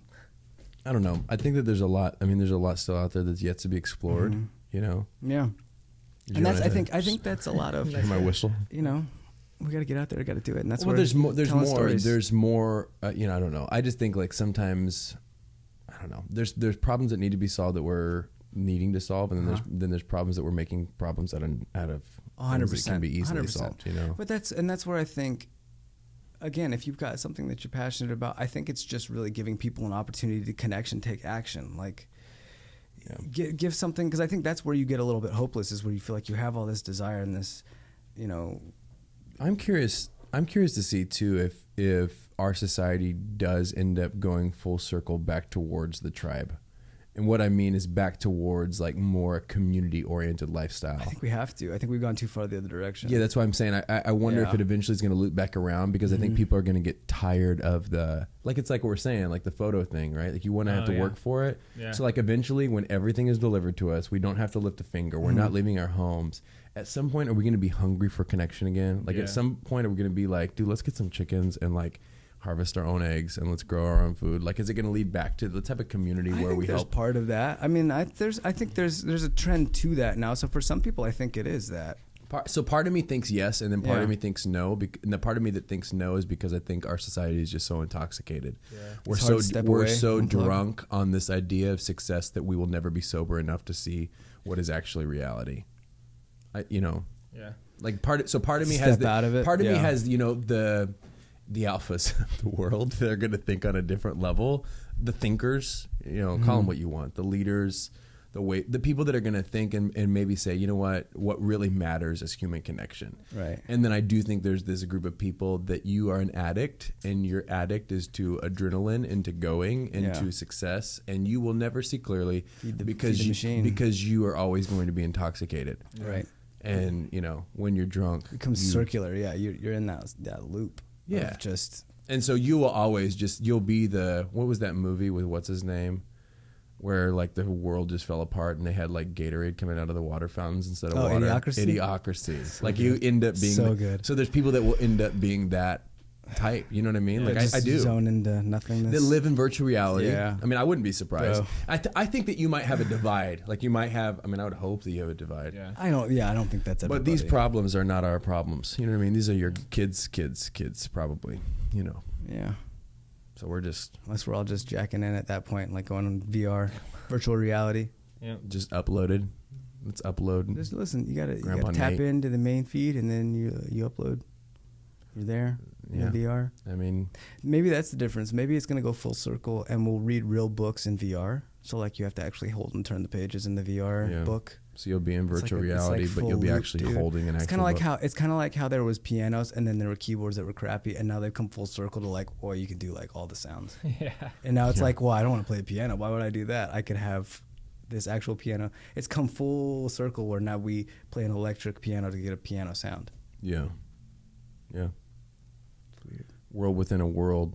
So meta. It's so meta. Leonardo DiCaprio. Listen, tip your chair back. What He's is three deep. What is that? Hey, Inception. You're gonna have to lay off the gym with all this alpha talk, bro. Dude, he's getting real. You need someone to testy. check you, Nick, and I'm checking you. Testosterone. Not to bring up the alphas. Sometimes again, I feel like I'm an alpha living in a world of betas, dude. Yeah. Sometimes I feel like a alpha wolf living in a wolf of beta dogs, dude. Sometimes I feel. You feeling it? Sometimes I feel like I'm feeling it. Sometimes I feel like freaking like a wolf gang. Sometimes I feel like a motherless child. Nate, you know what we haven't done in a while is a song off the cuff with harmony, where you just start singing. No, I don't like to start. Give it to him, Nate. So you want me to start? This is what we do. We just start singing a song, and then we jump. And then Nate follows wherever we go. Ready? Mm-hmm. I am a boy from the woods. I am a boy from the woods. I've held many birdies. I've caught many raccoons. I've eaten some macaroons after dinner. Fantastic. Oh, that was enjoyable. When we ate macaroons after dinner, that was something else. I thought you said raccoons. I was singing raccoons. No, I've that handled was a southern song. That was country western. No, I said I've caught lots of raccoons. I've eaten lots of macaroons. My favorite was when you said birdies and you said burdens. A variation, alternative. What's your favorite music right now? Oh, remember his hit "Force It Down Again"? Oh yeah. Nate hand wrote a song. That's on the hard drive Force it somewhere. down again. It's gone forever. No, Torch me with on- your flames. That was a Put jam. me out with hydrants. Dude, that was in the emo days. Stone castles crumble. I know your song better than you do. Face down in the water. By Dashboard Confession. Starving for the That air. is weird, huh? Drowning in silence. Force it down again. Force it down again. Listen, I was heavy into Dashboard at that point. Force it down again. fault. What is it?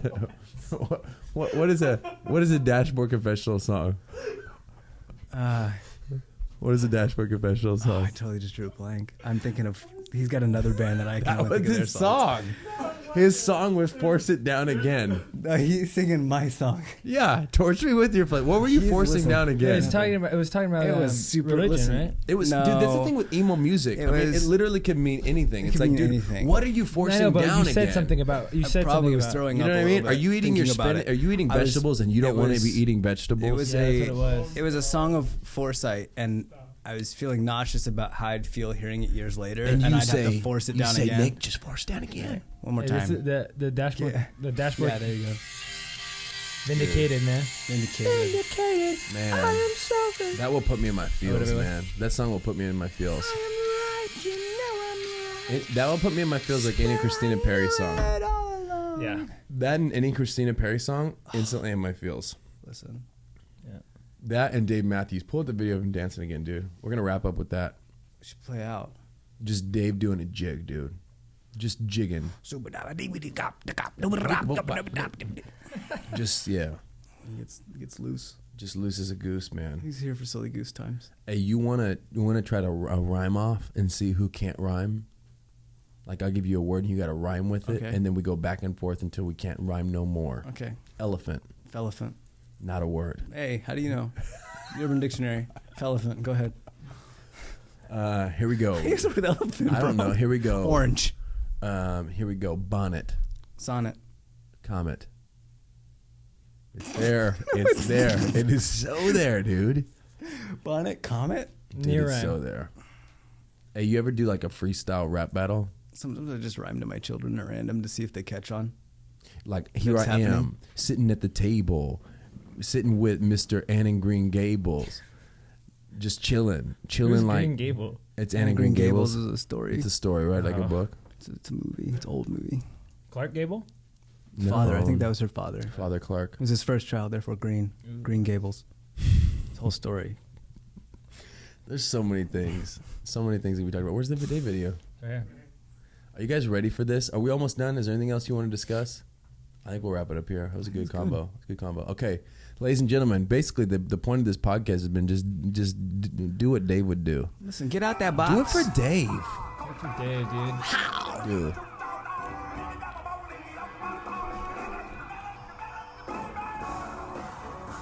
Oh, God. What a legend. See you next time, folks.